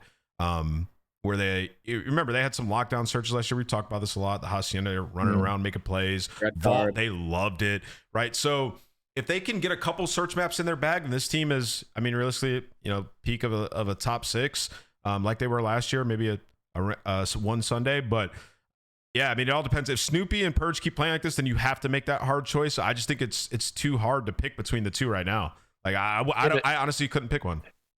Let's just say hypothetically, in a world where you did want to make a change, who are you even picking up? Exactly. The crazy thing is, bro, is that like if Boston didn't beat FaZe this past weekend, I think the player that just got picked up would have been on this lineup in Capsule. Just because of they probably would have been the better, chemistry between Cap and Spart on the bush, like it was phenomenal. Like and Cap is like a playmaking S&D guy, not afraid of the first challenge. He's also able to bring it into slang. It's like now obviously Cap's already on Vancouver and you just beat FaZe. So it's like, all right, our SMG pair worked this weekend, but I don't know. I don't really know. And that's what we said. We said that before. Like when they first made a change, like I don't get why they didn't bring Spart and Cap in. But now that Cap's on Surge, it becomes a little bit more difficult. So believe it or not, there is a couple of SMGs that are definitely talented in the elite, like guys who are hungry as shit. Who like would you Real pick up would over be Snoopy? Because Snoopy would Real probably would be be the guy. a perfect fit. Real would be a Isn't he perfect still fit under for this contract? team. Yeah, he is, but like he's playing for Omid Brooklyn right now in the elite. So for a guy who wanted to run a dedicated sub role, obviously didn't fit the system of Hold on, JJ, pause. Because you're saying the name Real, but is Real actually that much better than Snoopy right now? I think Real and what he's doing right now in challengers, he's a lot more comfortable in the actual role that he wanted to play since the beginning of the season. And he's been more consistent, like in that slaying role. And if he can do what he actually wants to do on the map, which is be a slayer, I think he can fill in right for Snoopy. I mean, yeah, it's If it definitely came possible. down to it. Definitely possible. Because he's doing his thing. I feel like every player who goes from the pros down to challengers are obviously going to slay. Like, they're going to slay with the best of them. It's just Real, without question, was just like that one player who got knocked down just because the system wasn't correct. Yeah, I think it's a really hard decision, and I think the Boston Cap are moving in the right direction. I don't really know. I couldn't say exactly what I would do. I think more so what I'm trying to put to light, and I mean, Jay seems to be pretty like his mind's made up on who he would bring up, but like we all talk about who can guarantee a better version of a sub for these guys. I don't think there is a guarantee. Like that's the problem with making changes is that Agreed. There's no clear-cut guy that you can get. I mean, especially with Boston's situation, like where they're not like the team that's going to spend a ton of money. If you have to buy out a player, that's not always the quickest way to go about things, especially in the middle of the stage. For a team that maybe isn't trying to spend, then it's like I don't think there is a clear-cut answer to their issues. Granted, some people would argue maybe any kind of change would be better, but I still don't think if you're in their shoes and you're internally like part of their staff and their GM staff or whatever, like you're looking at these changes and you want to, if you are going to make a change, you have to look at it in the sense that this is for sure going to make us better. Yeah. And I don't think there is a clear cut option. Like it's not like Purge and Snoopy haven't found success before. Again, like we can agree that they haven't playing up to their par or whatever lately. Yeah. So you look at it and you go, one side, do these guys just get better and we become solid, or do we take a risk and our team collapses into the abyss, right? And it's just kind of like look left and right, and it's like, all right, if there's no instant answer, we keep the team. So I see where they're at. Yeah. I commend them on making the Cammy change because I definitely was not gung-ho on Spart when the announcement was made. I was not sitting there like, oh, immediately this is going to be better than Cammy. I feel like this team has a chance now. So I got to give them their credit there. I just have to. Yep. I agree 100%. Yeah, I think just like based on what we saw in like the past history of like Boston Breach in general, like they're more of a organization and a team that just rely on time. Like if Purge and Snoopy are going to be able to get you a top 3 head champs when they figure out the game, like I guess they're willing to take that. Everything feels kind of controlled with Boston, right? Like they didn't panic. They kind of waited for a couple matches in stage 2. They picked up like, you know, an AR player to address a couple of issues. Like it all, I somewhat trust this organization to like figure it out, at least to become decent. Like they're not just going to be a bottom feeder, I think. But hey, developing story, we'll check back in. Let's move on though to the Toronto Koi. I've been most excited topic for me of the day. We talked a little bit about these guys. I feel like Ray, you're pretty bullish on Koi, or Jay. I forget one of you guys was gassing him right before the show started. I'm a Koi fan, so definitely I'm gassing him. If that's, I'm right there with you. I'm right there with you. I don't know what your word you just used because that's not part bullish of my vocab. Sorry, in 37 here. You gotta keep it fair. I want to start this off with like, is Koi actually good? Like, are they actually good, or was it part honeymoon / den cheese? Because out of the 9 maps they played, they won 7 dens, and I feel like the lead, like the rest of the teams, what is going on, bro? Can one of y'all tell me? Because I truly don't know why. I know we talked about the Genomates 6-0 den, but why are all these teams playing them on dens over and over? I mean, I'll tell you one thing though. Like it's always hard from a place where you're playing a new team. Vetoes are always difficult because you can look at previous maps played and strengths and weaknesses and whatnot. Like all that's kind of thrown out the window a little bit. What is going on, bro? I feel like I'm living on Mars. Their last 4 overloads have been wins. Den. Okay, they played a couple of searches. They've won 2 round 11s, and then they won a round 10 den. And then their last 3 hard points been den. What the fuck is going on? But they're playing like decent teams on those maps. Just like mates are 6-0 on it. Great, I'll play that. I rather like that. I'm going insane. I'm going insane. I'm kind of not a fan of talking about that aspect of it, to be honest. Because me either. It's so, but it's not like a one-off. It's like every series, right? Okay, well, and this is since they picked up Kips, yeah. Yeah, but they've no. They've always been good at den. They've look at their this is their season. This is their season. This is their season in S&D. Ass at everything. Good at den. This is their season in hardpoint. Ass or mid at everything. Good at den. There's I mean, they do like Den. There's I'll season agree. and overload. Acid everything. 7-2 on Den. I'll agree with that. They love playing Den. Let's put it that way. That's fair. I still don't think, to me, like if we're gonna talk about Koi holistically, like is your point saying that you think they're only good because they're good at Den and people are playing them on Den? You don't think they're good? My point is this: I am not as bullish on Koi. I think that they got better since bringing in Kips, but I would need to see more on other maps and other cities. I think teams have been challenging them aggressively in the map set, playing them on their best maps, and on their best maps, yes. And I think that they have been overperforming, and people are a little bit too bullish on them now based on the performances that we've seen on that specific map. And I do think people would like that better. Let me take this one, Jay. Okay. What do you feel like was Toronto's issue with Real? What was the reason why they weren't playing well or being good? Well, it was a couple of issues. The search and destroy for one, we talked about a lot. Was he was I want you to on an island, and they would lose their searches because just not setting up team plays, which I thought was an issue. In Respawn, I did not think the dynamic between CleanX and Insight was working that well at all. I think Kips being on AR works way better. He just finds more kills, plays his life a little bit more than CleanX was. And I love when they pull out the 3 SMGs with this team. I love it. It just looks better. These guys are flowing together, making plays. I think Kips is awesome there. But that being said, it was Den. A lot of those were on situations they were already playing well prior. So to me, it's kind of like I can't 100% evaluate it, but through these series, it does look that way. So I do think they've gotten better, just to the extent of them being like top 4, being a contender. I can't say that yet. I gotta watch them on the other maps once teams get rid of it. To me, the flow and the team pace was the big problem before. Yeah, Joe kind of flying in, and then Real's never been like this fastest sub. I mean, that's actually criminal to say. Real last year was flying everything. I don't feel like we saw that Real this year. It seemed like he was like almost like trying to play too structured and like I don't know, playing like stuck in a box. It was weird. Because last year with Miami, he was the guy just like basically doing what Trace is doing for Miami now, just flying around and getting shit done. He was not doing that this year, which to me was, I don't know. That to me is, we can speculate all day. I don't think we'll ever know the answer to that. But I think Kips is, like you said, I think CleanX being on the sub is doing what you need to be doing, as Joey Deceives is kind of sub duo, and then Kips to me is actively challenging shit on the map, being very proactive about the situation, in which increase their team pace as a whole, which to me, like, yeah, sure, they're playing a lot of their good maps, but they're looking, the eye test and just the way they're going about things looks so much better and more consistent in a way where they're not just having to like win clean waves holding cuts. They're creating these like staggered pushes to where they can outnumber teams by playing together and playing fast. Like that to me is why I'm big on Toronto now.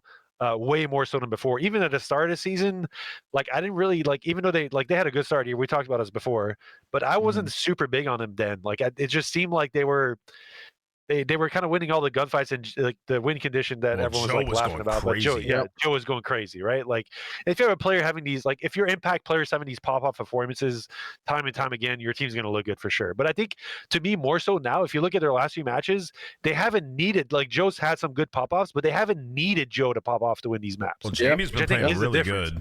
Like even Jamie's playing great. Kips is giving his like consistent as shit. Like that's where I'm kind of like I get what you're saying about the Den, but the Den before was because Joe was probably, it's almost like they were playing these maps because Joe was loving these maps. Now as a whole, we see everyone kind of having the potential to help their team win. I mean, I hear you. That's where I think the like, difference is if from we where they were played before. Freight every series, the greatest COD team ever. Like I just kind of look at it like I don't know, bro, because they were always playing it kind of decent. Like their Den overload was always great. Like it was never there was never a moment. Go ahead, Jay, because I've talked a lot.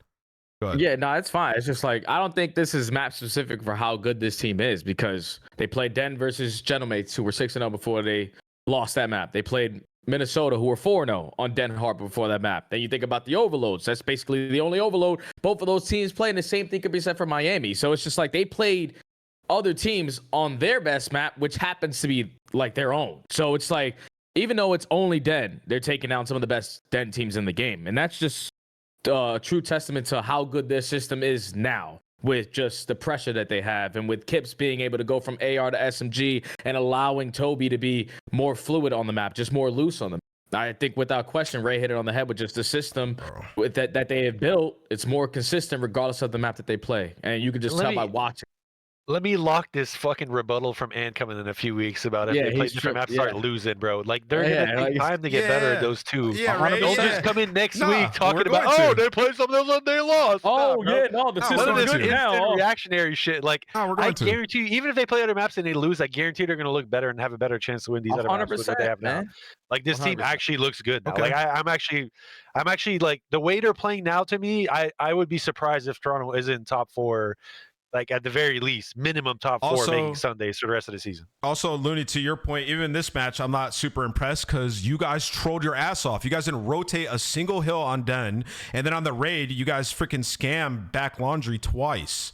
And then the last round, Crimp's just sitting in mid pit, and then you guys also one score Den on the game 3. So not only have you given them their best maps, you guys played like shit. Yeah, they did. G2 played like shit without question this series, no doubt. Not the same G2 that we saw versus Faze. Yeah. Wait, what do you want me to do? Yeah, I know. I mean, it's not exactly the maps here, but you're throwing them a bone still. You guys have a bag. Like, what did y'all even veto in this? Like, what did you veto? You can see it up there, Ant. Where? You can click on map vetoes. Click on the button map vetoes under 3. Hell yeah. So you guys vetoed exposure hardpoint. I just watched you guys smoke optic and scrims on this map, so I don't know why you guys are vetoing exposure hardpoint. They vetoed Colossus. You guys vetoed Den S&D. Great ban. And you guys went round 11. You choked it. And bro, you are every coach's GM's nightmare, bro. You're a troll. Every bro. I would be if I'm Dan right now. I'm just oh my god. I'm fuming at my right now. I want to join the call and yell at you, Dan. You want to come in and yell? Come on, Dan. I know you're daydreaming about that right now. Come in and just yell at this. No matter what context he adds, though, it's just gonna be a dumb art. It's gonna be a dumb discussion because I'm just gonna stand on my side here and say, until they show us anything else, if you're a good team like G2, you should be challenging them on maps that they're like. You guys should be beating them on all the maps that they're not dominant at, right? That's just the way I look at it. And I know everybody talking like Koi shit everything else though. Yeah, like come on, man. Fuck me, Ant. Like you're just literally acting like these guys suck. Like stop. These guys are have sucked. No, they don't. They have sucked. Yeah, because that's because the system was awful. Like we saw it after the break. We know Koi were just ass. Like Real wasn't consistent with this team. Insight couldn't get nothing going, but everything about that is fucking irrelevant because they make a roster change and they've been undefeated since. How do you do this, Dan? Just he said go and click their last 3 matches. I think you go to stats, go on the go to the team, go to Koi. So I just click Koi here. I'm pretty sure that's just click on go to Koi team page basically, and then on the bottom, and you can you see the selection on the right there in the middle of the screen. Like there's little purple hold on. Before everybody challenged them on all these dens, you guys said, "Oh, Toys, why are you acting like Koi's a good team?" Yeah, no, I was gonna say I don't know if this helps Dan or not. Man. But I don't why know are we acting like Koi's a good team? Because they lost 8 in a row. That's why. Yeah, man, the system was awful. Go look at the map. That's what Dan's trying to get to by. Go look at the maps on the bottom, like the win loss. I think that's what's Dan. Well, I think that's what Dan's going by. This. Oh, like the map records. Yeah, map records. Yeah. What 4-2? I mean, it's still their best map. What do you mean? They're 3-1 on Den S&D. They're 4-2 on Den Overload, and they're 2-2 on Den Hardpoint. What's that mean? Was G2 their first match, or was it the last match? So he's saying the Den Hardpoint got through because it was the first one of the 3. Yeah. So there you go. You're saying it's dominant for them, but it's not dominant. The Den Overload's crazy though. It's been really good. Exactly. They played 2 of the best hardpoint. There you go, Dan. Way to shut that up. Wait, he didn't shut me up at all. It's still their best map. It's objectively their best win percentage across the 3 modes. Couple of times in a row, for sure. So technically, right now with their new roster, Den is their best map. Yes. We're grasping at straws. If a team plays them on Den this weekend, you are faded. Who do they have this week? I mean, yeah, but Mates were 6-0 on Den Hardpoint. Of course, you want to play to your strengths rather than theirs. At Minnesota were 4-0 on Den Hardpoint. I'll tell you one thing. If I see Exton and Pred spawning in on a Den anything, they not playing that. You know Falcons ain't playing that. You know they not playing that. And guess what? Riyadh's gonna win this series 3-1. 3-1. Bro, we need to have Jay on the We'll show where see. this is fucking comical. bro. This is great. I don't know. It's just the way that I always view. You guys know how I viewed it. I would literally, we go into a series. Last thing I'll say, we go into a series, Jay. I'd look at you and be like, bro, these guys, like, all they can play is strike zone, bro. We get rid of the mixing map, GG. You know what I mean? Same thing. Like, that's just always how I looked at it, bro. We just give ourselves an advantage that way. But let's move on. They both truly think Koi's good. I don't think Koi's good yet. I mean, we're gonna see where you put him in the. We're gonna do it. Yeah, we will. Here in a bit. All right, Okay. so we got one more topic, then we'll get into the two more topics, and we'll get into the CDL tier list, which we're about to do. All right, so despite great stats for Miami players, because if you go through, everybody's playing really well. They're still 5-7 respawn this split, and they've only played Dead and Scart in February. Thoughts on how they break through consistently when respawn and get into the elite tier of teams? Let's start with Jay here. What are your thoughts on Miami? Because you said they were a good team earlier, and I wanted to hear you break that down.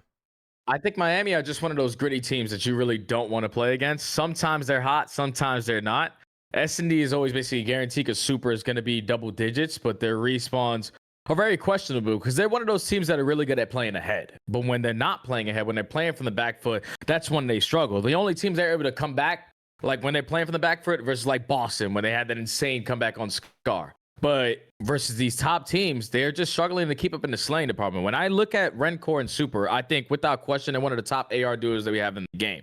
And when you watch what Trakes has been for this lineup, he's like a perfect fit to this team of what Real brought to it. And Metals has always been that X factor. It's just, you can get away with things versus different teams. And in the series versus Cloud9, they take care of business. A little bit, it gets scary sometimes in some of those maps, but you take care of business. Then you go up against Toronto, where Toronto obviously are riding that honeymoon stage, and you just get outclassed because you're not beating them on the rotation. Search and destroy. Super is finding success with his sniper, but just like other teammates aren't winning those one-on-one gunfights, and Metals wasn't really consistent there. I just think like this team relies heavily on just being with their hardpoint game specifically of just playing ahead. Well, Jay, and they rely heavily on their hardpoint. Did you see what I just showed you? They're number one team KD in the league in HP in hardpoint. In hardpoint, look at their win rate. And their win rate in hardpoint. Yeah, their win rate, they're 12-12. So I mean, and that's on the season. And then in stage 2, and I believe the team KDs went up this stage. I'm pretty sure, and they've been losing HP. I mean, they're. So this is my issue with Miami, and I've talked about this before, but I think they're just too kill centric. Yep. They're very, like, they rely on getting more kills than you really need to get the stuff done on the map that other teams get the stuff done a little faster. Which we can talk about play styles. You can dissect individually. Like, yeah, definitely. I think it's more just like, and I don't necessarily like. The kill horror aspect of things isn't necessarily the worst as long as you're doing it from the right positions. I think that's more so my problem is that when some of these guys find good positions, they get the kills they get done, like they don't activate on getting to where they need to get to be conducive to winning the map. Like it's just a matter of like space taking to me that is the problem for these guys because they're getting like again statistically they're the highest kill point team in the world right now. Yeah, in the world. In hardpoint. Like you should be able to transfer that into some crazy holds, into some breaking some hills, getting stuff done fast. I think it's just again a matter of like not getting the proper amount of things done after I get those kills, which is something that to me like they're doing the hard part right. Like they're doing the hard part. They're getting the hard part done. They're getting the kills. They're killing the best players in the world more than they're killing them. That should be the hardest thing you do. How you go about playing the game after that should be simple because you have space to take based on the kills you're getting. They're just not doing that. So I don't know if it's necessarily like player mentalities, like the way they approach the game as a team, the way they see certain positions, they value certain positions on the map. Like you can look at like a bunch of different things there, but like these guys have. I mean, we talked about this in the last show, I think, about Trakes, but I love Trakes, bro. I think Trakes is awesome for this team. Like, I think this team has the tools they need to find the success that they found at the end of last year. I was really worried about when they lost Real, and I didn't know much about Trakes, but again, like he's definitely he's in a happy place in my book in terms of like where he stands within the players in this league. So now that we know they have the players and the things necessary to need to succeed like they did at the end of last year, they just need to get to a place where they're finding efficiency a little more.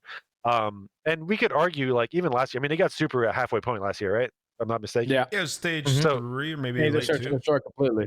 I think it was and stage 2. They had a good chance and a good EWC. They did good at Major 4. I don't remember if we were in and out of Major 4. Top 4, like I'm pretty sure. You got Yeah, top 4, that's major cool. 4 as well. So yeah, there you go. For So sure.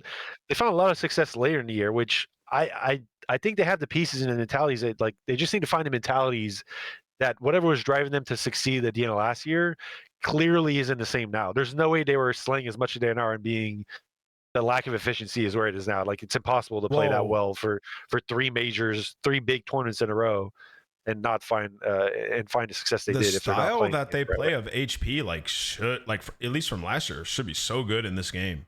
Right. So but- what's different? That's basically what I'm Whoa. getting at. Like what's different I from got you. last year to now? In my mind, I think it's really that they're playing a lot of Scar, and that you know how it goes. Like you'll have map control for like 2-3 hills, and you'll be slaying, picking up a ton of kills, and then the other teams, like to get out of that situation, just make it happen a little bit faster than them. And we've seen that a couple times. They've lost. What is it? Let me go back to their page. I think they're 3-6 on Scar, and they've played it a ton. I'm an SD. Yeah, and I just think that's how that goes. Like they're picking up a ton of kills when they have that map control, and then it gets flipped, and they've been choking it at the very end. We've seen it 3 times.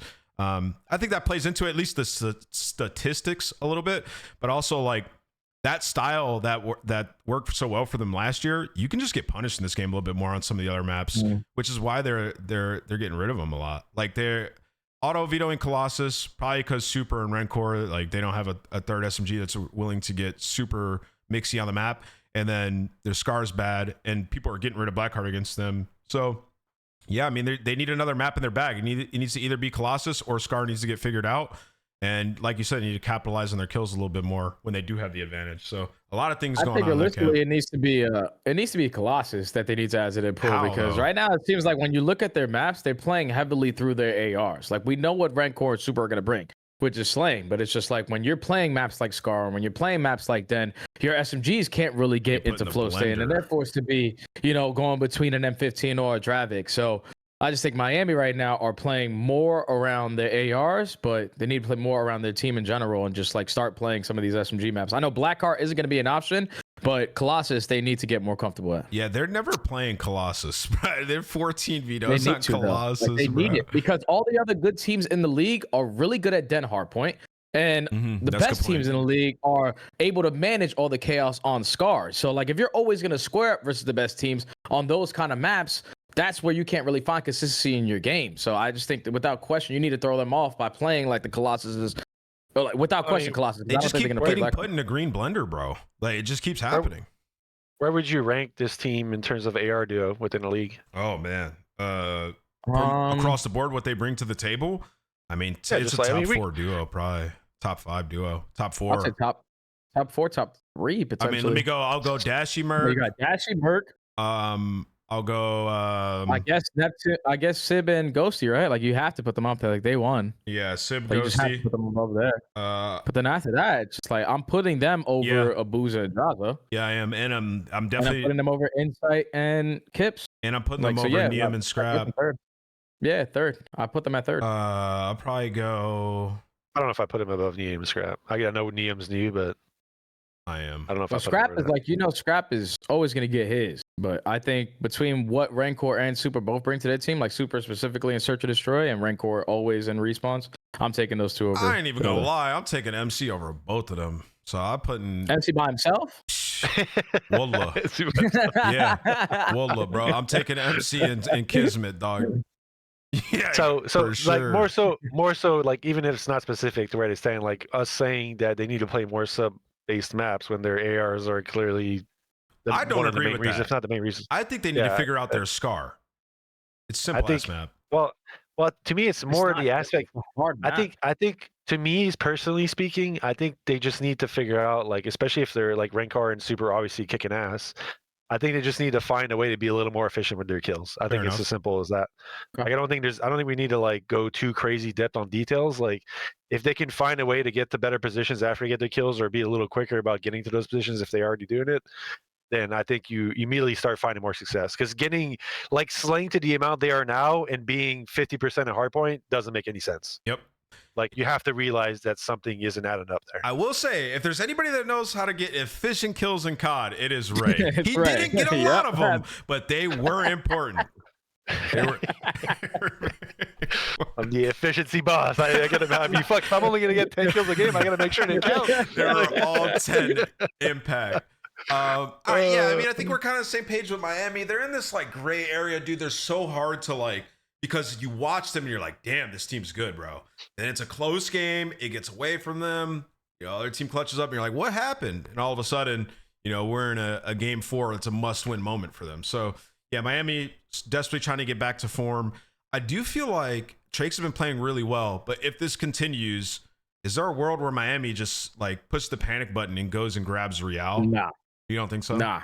Okay. I think they left off on such a bad stent, like to close up. No, Jay, they're no, always it playing was. ranked together. I play them all the time. I Rancor and don't Real. think it was. I know we played against Real and Rancor. I remember that.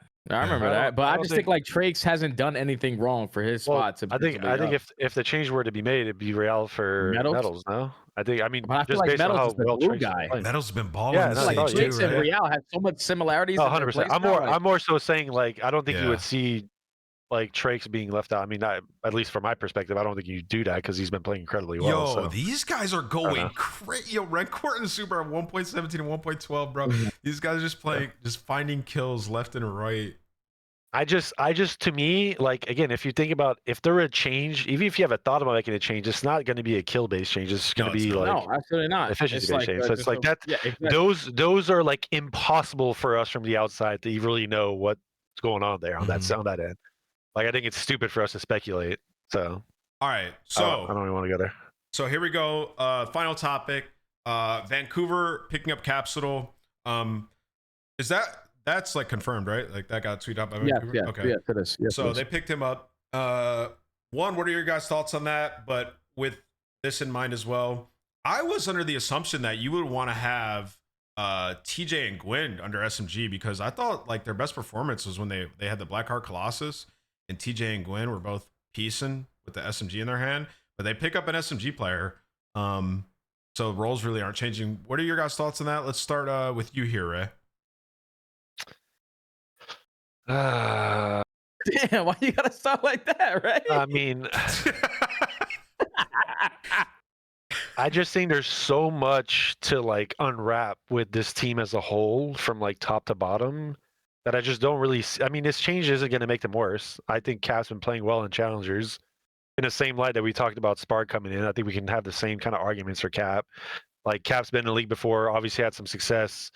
Had some, from my understanding, the reasons why he wasn't in the league anymore wasn't a skill issue or a playing standpoint. I think there was stuff on the outside. Hopefully, he's figured that out and kind of got himself to the level he needs to be to kind of be on a team for a longer period of time. Is he going to be the difference maker for this team?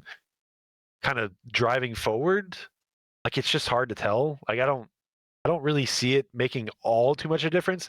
I think we can agree that the slaying aspect of this team has been very rough. So at the very least, you're getting a little bit more there, which should help you kind of be more competitive in some instances where you just couldn't before because you're just not getting kills. Like if you're not getting kills at the end of the day, you're not going to be able to do much in this league. They're going to be better. Abe was getting hip tossed. Yeah, so they're obviously going to be better, but like at the same, like we talked about this earlier show, but like Abe has been playing way better in challengers than he was with this team. Right. Granted, the level of play isn't as strong in challenger, but at the same time, like he's been. I don't know if he's been him, but I was watching with Tom last night, and he was saying like he's been fucking dropping bombs. So it's like I don't know. I'm sure he was. That's super loose. That's super loose, right? But like let's just say, but if a player like that's leaving a team and then going into challengers and having instant success, like was there something going on with that team as a whole that maybe was problematic? Like it tells you one thing, right? It's who knows? System wasn't the best, man. System wasn't the best. I just think again, I think there's so many things we could talk about with this team that weren't necessarily great. A player change can always like we talk about other teams. A player change can definitely change a lot. Like Cap could be bringing a lot of mentalities that brought him success in challengers, which this team maybe needs. So like that could immediately be a plus for them. If this team picked up Spart, they would have been nice, bro. If this team picked up Spart for Abe and moved Gwyn full-time SMG with Tej, this team would have been nice, bro. I don't know. Like when you watch these guys play, and particularly these last two matches they had, dude, they needed to make a change. Like they weren't even, it looked like they weren't even trying out there. Like it looked like they fully gave up. Gwyn has been underwhelming this year, barring like that one series against Boston that I just pulled up. I thought TJ is playing well up until this last final series versus Optic. Last 2 series for TJ has been atrocious. No, they gave up. It looked like they legitimately gave up. For you, Jay, what are your thoughts on like the roles on this team and then their projection going forward with Cap? Honestly, when you look at the roles for this team, I just think it's just all out of sync, man. I agree. Sometimes it looks really good. Like the one series that I can say like Surge were outstanding was the one on land versus Carolina. Looks like everyone was giving their 25%. Obviously, Lunars was outstanding and locking on a spawn, but it was also Carolina and that week. You know? Wait, Lunars did go crazy though. Lunars did go crazy. I know, but it's just like when you watch this team, bro, it doesn't matter like what the game mode is. And when you look at the numbers, obviously they're not bringing it into slang. It just looks like as a core unit, like this team is playing against each other rather than as a team. Like they're more focused on, all right, I'm +3. Like I'm okay, and more than willing of giving up time. Because there's certain situations where players aren't even running at time, Wheeler, when they're about to lose the game. Like it's just like these guys are more focused on the numbers rather than the actual win. Well, and it I don't know got worse as time went on. Yeah, I don't know if a one person change is going to change it, but I know for sure Capsule is going to come in and get kills. Abe statistically was probably one of the worst players that we had in the CDO, and that's no shade to him. I think realistically it just comes down to like just what they set up as a team over there, because individually, like Ray said, he's shining down in challenges. And that just tells you like the system might have been broken. He might have been uncomfortable, and just bringing in a guy who can get kills might improve them. But I still think that there's a way bigger issue with Surge in general. It's got to be so weird for Abe. Like Abe's first opportunity in the league was like, well, on our pro team was like Toronto with like this really good system late game where he just had to like kind of fill in. And then he comes into this year, you know, hyped up with this team that virtually had no system. They don't have a leader. I mean, I guess it would have to be Tej, and like just all out terrible. Like who knows like what they're preaching in practice. So like for a guy like Abe who probably needs to be developed a little bit, because he's still very young. He's probably just in shambles on the squad. So I'm excited for him down there. I'm glad you guys said he was frying yesterday in the elite, but I don't think, anyways, overarching, I don't think one player is going to make this team like qualify for Birmingham. No, like for sure. No, system overhaul is probably needs to be in place. And yeah, even role changes. Like I don't like the roles at all. I think Gwyn needs to be an SMG. I'm going to stand firm on that. But yeah. Vancouver Surge plays Cloud9, Paris, Toronto, Miami, G2, Riyadh. Wait, let me so Cloud9. So probably one more win. Cloud9 match is massive. Obviously, gets them a 2, and then they would need at least 3. I think, especially. There's a chance. Remember, we talked about it earlier. It might be 10-15%, but there's a chance. Like beat Cloud9 and then won a big upset. They need to have the honeymoon stage hit different right now. Like Capsule needs to be. Like not only bringing it in hard point, like in a slang aspect, but he also needs to be like take over double digits because he has that capability to do it. And he might be really comfortable alongside Cheese because they started off the season on Bush together. Like they were the SMG duo. So you have that chemistry already. And realistically, Cap's got a lot that he has to come in and try to fix. They're going to be diabolic and overload, bro. I could see Cap coming in and playing like no fucks given and just like frying his way through wins in certain maps against certain teams, like, and that might be a good win condition for them in some cases, like just having pop off individuality, which we've only seen like Lunars really do this year at a decent amount. So no, I feel like TJ has those moments. Like it might not be the best in the numbers, but one of these series he had like 13,000 damage. Like he's always putting on shots. I mean, they're going to need some of that if they obviously want to go to Birmingham. Unless Cap's the Lisan Al Gaib Mercules 2.0, it's I don't mean to be like funny because we sit on the show and break shit down like in the weeds a lot, but this team is ass, bro. Like it's tough, man. Like the search is like there's nothing there. Like there's been nothing all year with this squad. And I'm surprised they're just now. And get double digits. Yeah, I mean, I was a big fan of that team last year. Damn, bro. Yeah, I wonder why, right? When you got a guy like Rambo Ray, you can't let him walk out the door. I'm just kidding.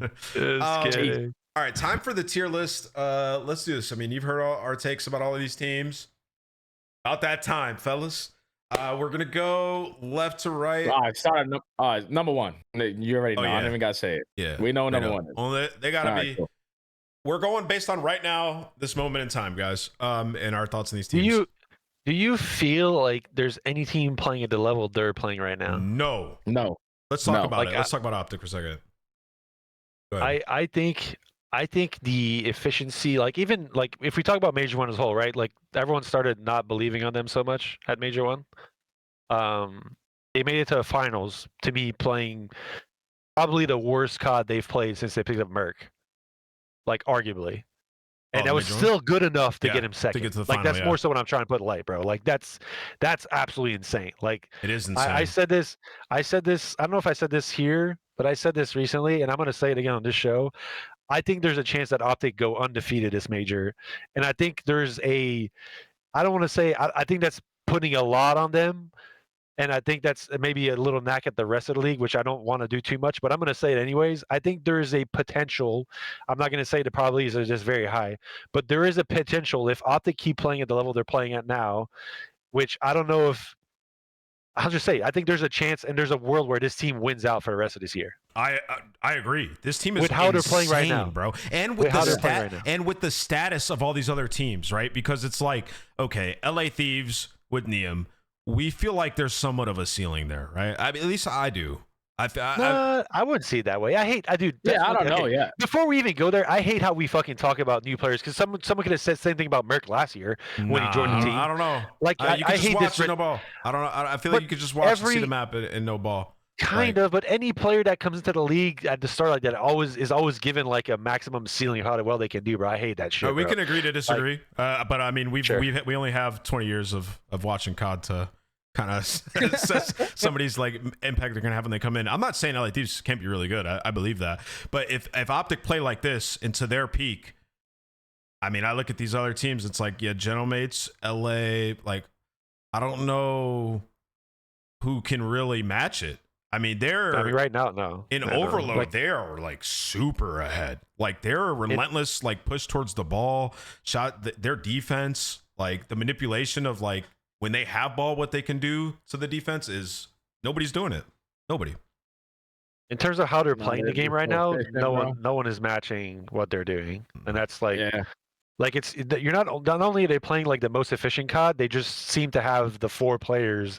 Like they have, obviously there's a lot of good players in the league, but they have 4 players that are equally popping off at different moments to like cater. So it's like no matter what situation you're in, the players who are in the impact positions can have these moments that you need to be able to like sustain. And it's just like insane to watch, bro. Like this is absolutely a piece of art. I know what I said is probably like so it would piss some people off, but I think they're just playing at that level right now. That's just we haven't seen this level of play in a long time. Dude, watch them, bro. Look at the mini map, bro. It is so beautiful every time you watch this team play. Right? It wasn't too long ago that I saw this level of play, and it was from the same exact roster just a couple months ago. Like when you get towards the ending of Major 4, like it was perfect Call of Duty. Every time you watch them play, how efficient they are, because they all can give their 25%, but sometimes somebody's got to give 40, and you got no problem doing that.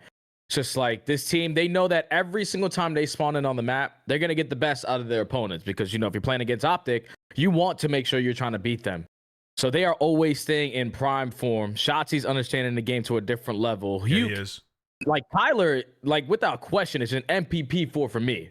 Because the fact that you got 4 guys who potentially are up for MVP is crazy. Bro, but they always are consistently just getting better and better, man. This team is way too scary. And a silly part of this, though, is like, yo, Bruce has been running the hex cut all up until this week, all year. He just switched to Peregrine this week. I asked him, I was like, what was different? He's like, I finally switched to Peregrine. And he was ripping, bro. Like that. So if Dashy is going to continue to play like this, and obviously we think their team plays on another level, good luck. I mean, seriously, good luck. At least at this next major. Yeah, I love it. I think the only I'm just looking at stats. The only thing that kind of pops out as potentially not the best for Optic is that they don't seem to play Colossus Surge much, if at all. They beat it a lot. And yeah, that'd be great for them. And then they're 1-5 on Den Hardpoint, and they haven't played Blackheart yet.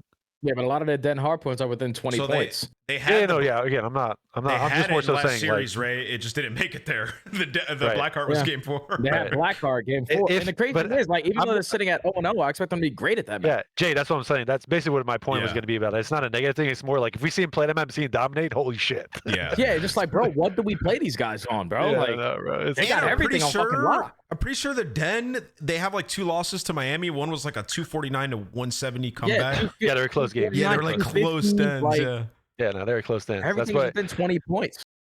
So if And that's the light, when you're going to the match with them, if that's the light at the end of the tunnel is then potentially beating a team by 10 points at hardpoint on their worst map, that's like not a good piece of light, bro. That's dark light. Also, another thing I wanted to bring up in terms of Overload, because obviously they're ridiculous at it. Shotzi's got to be the best Overload player, right? Like in terms of impact, bro. Like this guy is, I mean, bro, he's everywhere. Every time I watch him. Do you like talking about individuality there, or how they go about it as a team? Well, I mean, I know you're going to always come from like team-centric point, but I think that teams try to play this way, but the instincts of Shotzi and how quick he gets to places, it sets him apart from everybody in Overload. Player for sure. Yeah, no, I agree. Yeah, that's fair. It gives him such an edge. I just think, I mean, obviously he's a big part of the why they're so proactive, and like they seem to always be in control of what's going to happen. Like that's like they control ball a lot, they move ball around properly. They seem to never miss a beat on when they're in a defensive state. They never seem to miss a beat on where the line of fighting is going to be. Like they're so conscious and aware of where the next fight's going to happen.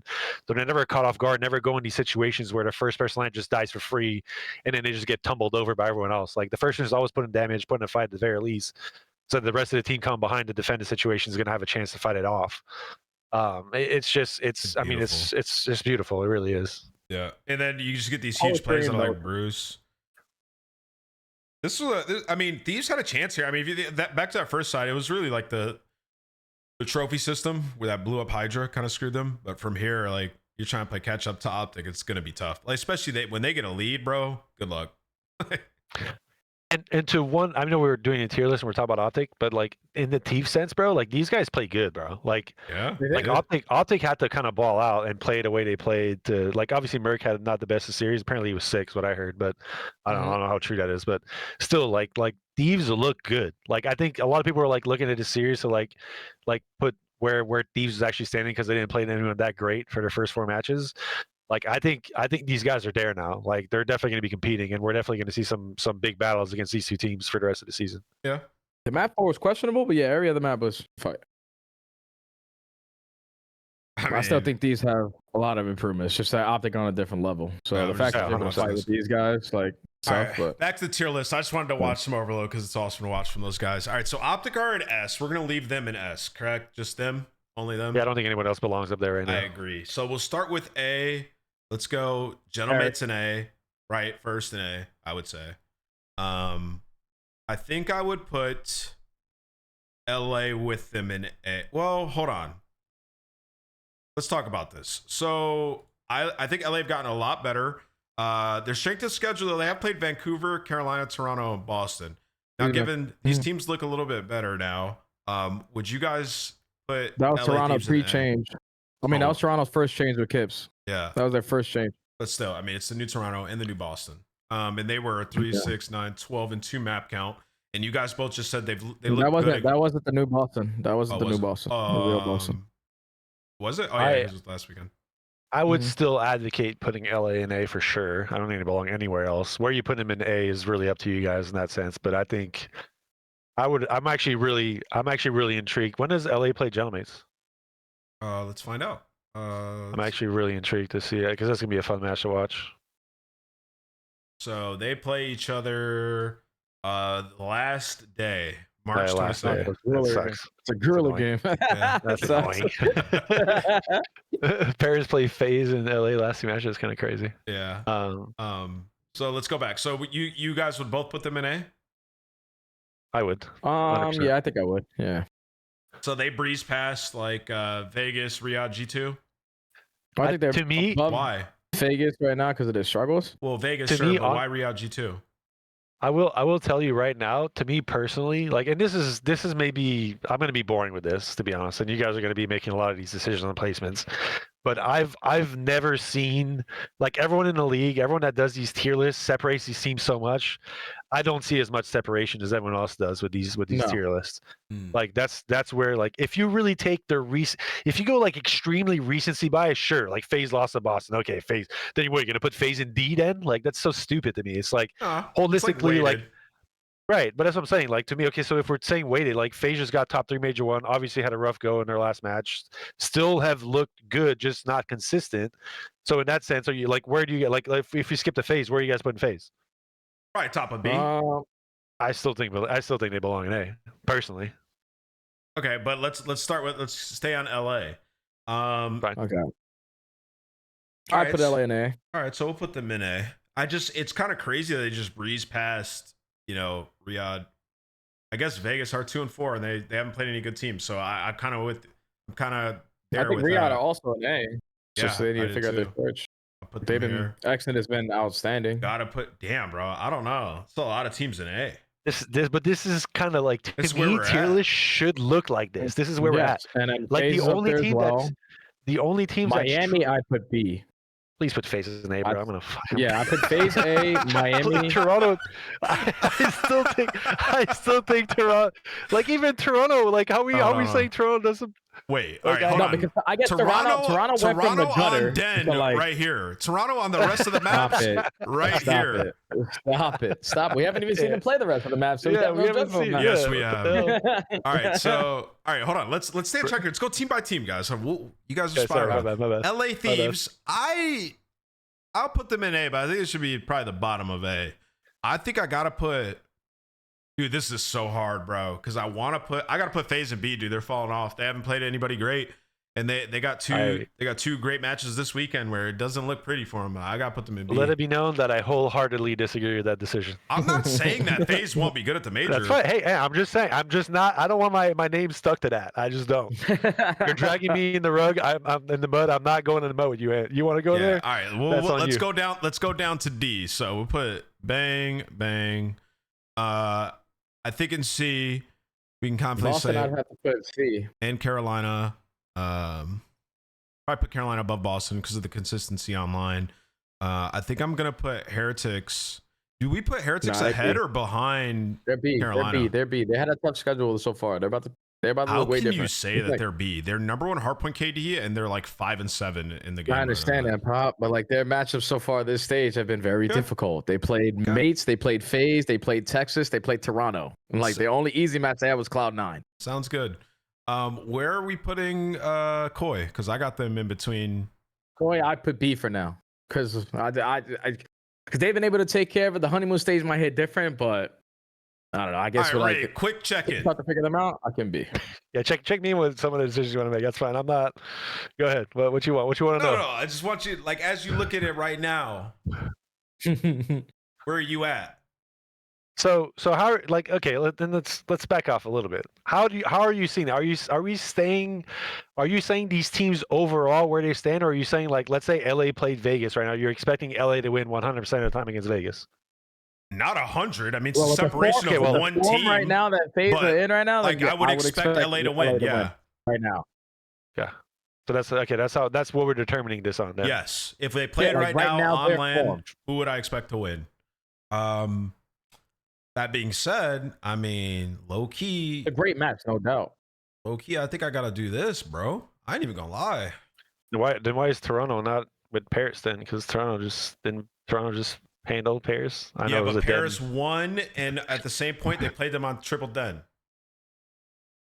I mean, that's again, we talked about this. They were 6-0 on Den Hardpoint. Yeah, they're obviously. But listen, Ray, hold on. I hate when people do this. It's not binary, bro. It's a combo of things. It's like, would they win against that team, and like also taking into account like what this team has done as well already, right? Because if we were just doing right now, then Faze are susceptible to lose to a lot of teams. But it's a new team, man. It's a new player on a team. It's changed. Like you can't use what they've done previous to that. No. Wait, Gentlemates are the same squad. What are you talking about? I'm talking about Toronto. I'm talking about Oh. Okay. Like you're rating Koi and what they've done before. Who cares? Like the Koi or was it 3-1 in the last 4 matches? I've seen way more from Gentlemates throughout this year. I'm not talking about Gentlemates' position. I agree with where Gentlemates are. That's fine. I'm talking about Koi. Okay. And you want to move Koi up? I think, if it's up to me, a lot of teams get moved up, but it's not up to me. If it's up to Ray, this is our tier list. No. I think, don't fuck it all up. Come on, man. I can move it right back. Regain Wheeler. I'm saying I would put Faze and Koi in A, and I would reorder the bottom teams how you want to order them. I would have a ton of teams in A is where I would have them. Yeah, I mean, I see what you're saying here. I just don't think the gap between A and B is like too crazy. I mean, It's Well, just really, if you're separating them by tier, to me that's a pretty big gap. It is like hard that's to the way do I see this. this thing. Ray basically don't want nobody in B, bro. I think B. Like I think, everybody in B should go A, and then well, C unless and like D are I think Carolina's pretty close. Oh, Carolina's I had have some heretics success. in the wrong. I was tripping. Hold on, I fucked everything up. I got to restart. All right, I'll Heretics take are S not alone. B. Gentlemates A, LA A. I think we could put. I mean, I'm just Falcons gonna A. move. How do you feel better if it's like this, Ray? I think this looks a little bit better. But I can't put I can't have it like that because LA I don't think are on the same level as Gentlemates. Like if you're gonna have it like this. I do. All right, I think LA. I just see things. I see things so differently in terms of how people see these lists. I get the entertainment aspect of things, but again, I think in the sense of where the league stands, like this is basically saying we don't have parity at the top. This is basically saying that Optics top king of all, Mates and LA are going to beat all these other teams, and then the B tier is going to fight with themselves. To here. Yeah, I don't think so. I think everybody from A, B can beat each other. Yeah, I think everybody can beat each other. Well, that's what I'm saying. I think Why are they in everybody different in A tiers? B What the can fuck beat are we talking about, bro? Because I think the I lose my shit here. Am I going I insane? think everybody from A and B should be able to and take who's care of everybody from susceptible C to and a D. loss. Do you not understand? It's taken into account everything. So like Faze, they have not had a hard strength of schedule. They're 2-4, and they have Texas and LA. They lost the last 3 matches in a row. They just lost to Boston, a team that we have in C, which we all unanimously kind of agree goes there. And they have Texas and LA this week. So for Faze, they're in the midst of a collapse, and we were potentially talking about the percentage chance of them being either 10th or not making it to Birmingham. That being said, they have to be in B. Koi have only played Den. They have not shown us anything on any of the other maps. And at the same point, they've been fucking ass throughout the rest of the year. That being said, they have to be not B. the same team. That doesn't It's matter, not, bro. I'm counting. That If I does haven't not seen you, matter, bro. if I Let's talk haven't about seen LA you, in the sense before when they had Kenny Den, if you're going to talk about it that way. And where do we have? And where do we have LA? So We had them brain in the abyss. We had LA in the abyss, right? That's because they were Okay, looking and they're terrible. there now because they've been good with their new player. Why are we not fucking Yeah, but rating Toronto the same LA way? were also like 7-0 on hardpoint, playing all the maps. They had a wide array. Jesus, man. It's Brother, different. they played It's the different. best teams on Den. I'm just going to brother, mute up. and I'm just going to beat mute up. How about that? All right, all right. Nah, Will is crazy. So Ray would have all 7 of these teams in A. I would have a lot of teams in A. And if you want to have separation, then Well, okay. So here's the way I would put it. Then if you want to have separation, You just don't understand tiers, right? That's all it is. Yeah. I don't. That's fine. I'm okay with that. I can go to the deathbed knowing that I didn't understand tiers. Sure, I would. If anything, if you want to put it this way, then I would put no one in C and all these other teams at the bottom. And even though it doesn't make sense, you would have to add another tier. I would have separate. Okay. Like I would have an E tier and then nobody in C at that point. I don't hate that. If we added another tier, it would probably make this easier. That would make way more sense to me if you want to separate the A and Bs. I'm okay with that. What do you guys think about how I have everything? Let me change this real quick. What do you think about how I have this right now? I think C and D are locks. F is a lock. A, B? Yeah, that's fair. Yeah. Would you like that though, Jay? What if there was no C and there was a D and E, and then you move the C and D down one tier, and then you put Faze on the B tier with all these other teams because there's some. I would love to see a raised tier list, Austin. You want to create more separation between like A and B to C. Like yeah, it shouldn't be that close. I just like this. This basically to me shows that some teams are so much closer than they actually are to other teams. This is my problem with it. Okay, fair enough. I mean, I see. Like, I see what that's you're my saying. problem, and I've always hated tier lists for that reason, to be honest. But maybe I just have a hatred. I will for tier say lists. I've given Koi a little bit more grace here, based on your guys saying and your input to this list, and I've moved them up. What do you guys think now currently? I don't think it looks that bad. I ain't gonna lie. I think I kind of cooked. I'm just in disagreement about Faze right now. It's just like their recent form, bro. Some of these losses are egregious. Can't figure out S&Ds. Dan Overload. I need Benjay to see, bro, to rip the Band-Aid off. I'm moving Faze with that question right now.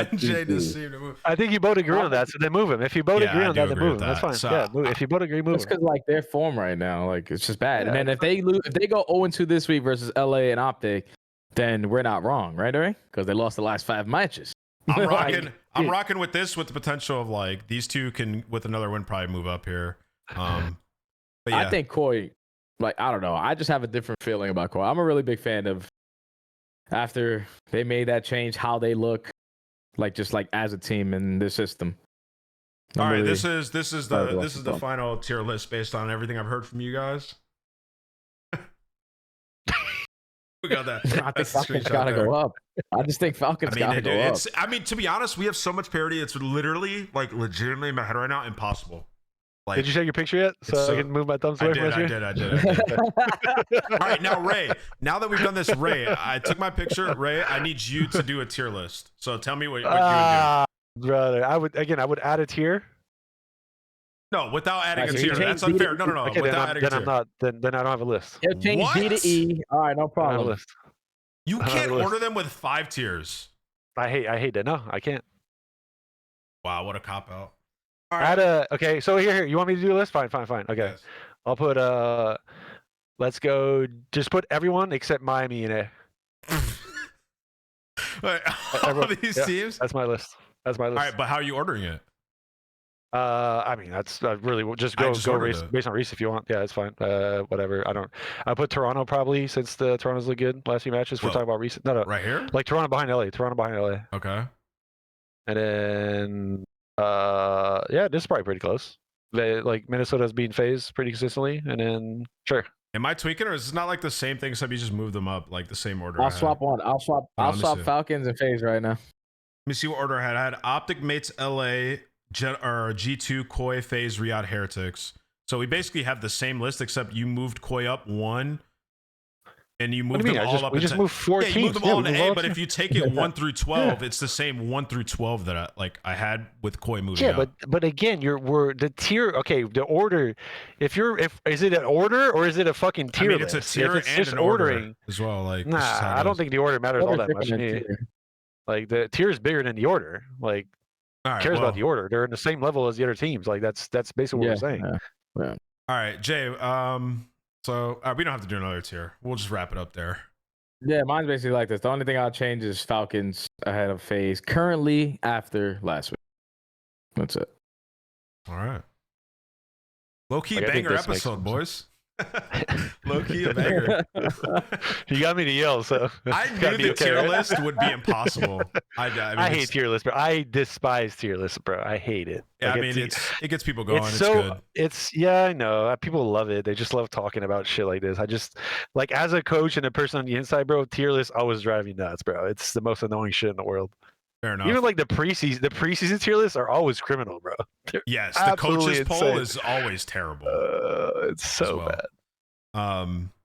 But yeah, we'll do this again probably like right before the major with Ben to see where he's at with it. It's gonna be hilarious. Jay, thanks for coming on today, bro. It was awesome. No problem, brother. Thanks for having me, guys. Obviously, I always love talking about COD, and it's good to talk about COD with my brothers. You know, so thank you guys for having me. Yeah, I see a can't wait picture to. that's not you? Let me see. I can't wait to victory lap Toronto, bro. It's gonna be so glorious. I know. Watch when they start playing other maps this week other than 10. For what it's worth, I really hope that they continue to play well because it makes the league way more fun. But I just don't know. Let's see. Oh, you got all the old pictures. Hell yeah. This is what I need next time. Wait, did you add this text? We're more than a team. We're family. That was someone else did that. I think That's it's the Fast someone and made Furious, bro. Damn, Is that's a it? throwback. Look at this one, chat. Can you guys see? Just put it on Discord. Just send it to yourself on Discord and put it on the screen. That's good enough, bro. No, I can't do it. It's so bad quality. It's a lot of work. Here, let me do it real quick. Let's see. Lazy motherfucker. I'm gonna save them, Discord it to myself. Chat, did you guys enjoy it today, bro? Listen, Ben was out skiing. If you guys just join us at the tail end, he collapsed and he's in the ER. So we wish him a speedy recovery. But Proof said there's lucky no call-ins. Do we want to do a quick call? You already we can't with this. Right? We're not in the stage call because of the cameras. Yeah. Right. Thing. All right. I want to show these guys this. Proof, answer your question in the chat. We'll respond to your question. Yeah, if you guys got questions, you can just toss it in chat and we'll we'll talk. There. We'll chit chatty. Chit chatty with Patty. You got me head glitching it on this scene. I know. Only you actually head glitching. Mistake. You get more curve. You guys want to see a blast from the past, chat? Wow. You see me snaking? I was snaking right Look at the boys, man. Yo, I still have this hoodie, by the way. I wish I did. You guys have your jersey? I do. Man, I I do. gave them all away, man. Oh my god. Whoever has my Dang, MB what? jersey study, bro, give it back to me, bro. I'll pay you good money. What? I know I gave one of them away. I'm pretty sure I gave one of that because we had multiple of those. I gave one of those away. Bro, this was 12 years ago. A long time ago. Yeah, what a time. Bruce, question: what's the? Or I just lost it. Okay, what's the best way for teams to go about online in this COD? Because it feels horrible to have it correlate to LAN. It's simple, different bro. for them, Jordan. It's different. They for play them. on better servers. Yeah. They play on better servers. Go to better Texas, ping. bro. If you're one of these teams that are not playing out of Texas right now, obviously you're feeling a bigger difference online. But all these other teams, 7 out of 12 are in Texas. Yeah, you're so robbing. the pros play on 60 hertz servers. The pubs are on like 16, I think. It's pretty like the online game for pros. I mean, it's still different. Obviously, I'm not gonna say it's exactly like LAN because it's not, but it's much closer product. Like you're not getting the insane cameras, and you're still getting some, but it's not as BS as it is for when like players like us play ranked. Bro, players blaming online just to me doesn't hit, bro. Because we used to play on 50, 60 against a host, a real host. Yeah, the host was the best. Like the one guy was godlike. We played from Vancouver last year, bro. I'm sorry. Like it's just there's teams in Texas bitching about online. Like I mean, like granted, there are some instances where it'll have like lag issues. Like that's different. But if we're just talking about like the game itself, nah, bro. I'm sorry. I'm looking right over that. To be honest. Yeah, Jordan, their shit's insane, bro. Playing like Ray said, the better servers, and they all have super internet. It probably plays a factor because I know they do use the tool to like even out the ping, Ray. So I know there could be some that are like weird depending on server to server, but overall it's the best it's ever been. Yeah, Craze told me that because obviously he's one of the teams that doesn't play out of Texas. He said they actually improved that fake ping thing, so it's actually better for the players. Did they? Yeah. I get why Jordan's asking that though, because this year there have been more pros coming out and saying that this game feels weirder online than the last couple of years. So maybe we'll learn more. I feel like we hear it every year though. Like that's like I feel like we all have short-term memory when it comes to that stuff, and just like say it every year. And we're like, oh, this has never been said before, bro. We've been saying this ever since we started playing COD, bro. Like this has been, it's literally been a thing every single year. I get it's gonna impact some games more than others for sure. Like especially how fast this game is with like the movement, but at the same time, it's just the same. It's not that different every year. On the Chicago server, I'm the hammer. On the New York server, I'm the nail, bro. It's just how it goes. Like sometimes I will say it's too, like that. There are games where I'll play and it's like I'll get like 30, 40 ping to a server, and then I'll get 50 to the next, and the 51 felt better than the 30, 40. Like there's some weird stuff going on. Like but I mean, it could be a rank thing. I don't know if the pros dealing with that because they play on specific servers. Would Kismet, Gwyn, Nero be more impactful running their actual role sub? Well, Nero is finding kills, so that's definitely a problem. Yeah, Nero's robbing. Kismet probably, but Extant is disgusting. Gwyn for sure. I mean, no Gwyn, question. I don't know. Well, Jay's been a big hater of Gwyn's gameplay for a long time. Yeah, I think some people are more efficient, but we don't got to get into that. So no, that's a story for another day. Lynx, we've talked about 04. We don't have to get into that again. We're all big fans of his game. He's not a stat stuffer. Just not gonna happen. Gwyn might be the anti. What does that mean?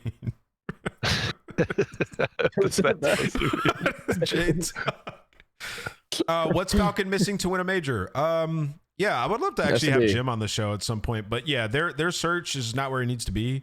Missing search, and Exton's still developing a little bit. So I think consistency, to be honest, because we've seen him have really high highs, but some of their lows are just obviously not great. Yeah, Pred's getting better. Lynx, by the way, he's been playing well. Lynx asks, "What's the take on 04?" Yeah, I just reacted to that. Do we think if they lose again, he's out? I'd be honestly really sad. I don't think he is, to be honest, but no way, Twins going out like that, bro. Nah, no way. I think there's been, and this is honestly some aspect of it happening for a long time. And like Ann said earlier, I'm always gonna have like a team first take on some of these things. Like, which you should. You're very much a product of your environment and how you go about doing certain things. And if certain strategies or mentalities you go about trying to accomplish on the map aren't in line with how everyone else is seeing those situations, like your team and yourself may look worse than you actually are in certain instances. Like the Abe situation, like I really hope Abe goes crazy in challengers and somehow gets back into the league before the year ends. Yeah. and sees the difference with a different team. I would love to see that because that really kind of shed some light on some of these kind of like aspects that I feel like are swept under the rug a little too much with teams these days. Oh, Ray's basically saying he needs to clone himself to be multiple coaches. Like that's what you're saying. I mean, bro. Like, I don't need systems are ass. I don't need to clone myself right now. I'm not even a coach right now, Jay. I don't Because Real might work his way back original into the league and we way free to different. go. Who wants the original? Somebody gotta hire this guy. I tell you. Well, all right, guys. I mean, thanks for the questions. Thanks for tuning in. I'm gonna get this episode up on the Apple and Spotify. I reactivated my whatever it is, the thing I needed to do to put them on there. So they'll be live, and then on YouTube it'll be up here in like 4 hours if you missed anything. So appreciate you guys watching. Appreciate you showing up today, Jay. Thank you, man. Of course, clutched up, and then Ray, as always, spitting some fire, brother. Appreciate it, fire, bro. We'll see how good Toronto is after this week. Dude, I'm actually save that question for next week, Octave. Save that one for next week. I am dreading next episode of Toronto lose. I'm dreading. What did I tell you? It's gonna be cheesy. No, then no win, bro. Ant's even gonna bring it up on the desk if they lose, bro. He's gonna be on the CDL broadcast, be like, "Man, I just wasn't so big on Toronto, and they just had a rough go." I've been tweeting you I guys can already see it. every series. It's been so good. Trust me, I see it.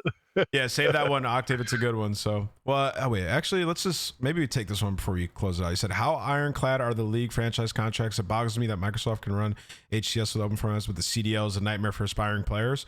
Well, let's save that for Ben J. Actually, yeah, I ain't got no answer for that one. Visual how I feel in that one. All right, guys. Yeah, that'd be a good plug. That'd be a good plug for if you guys watch the Codcast. You know how I spoke about Toronto, like that kind of shit. It'd be a good plug. Good plug.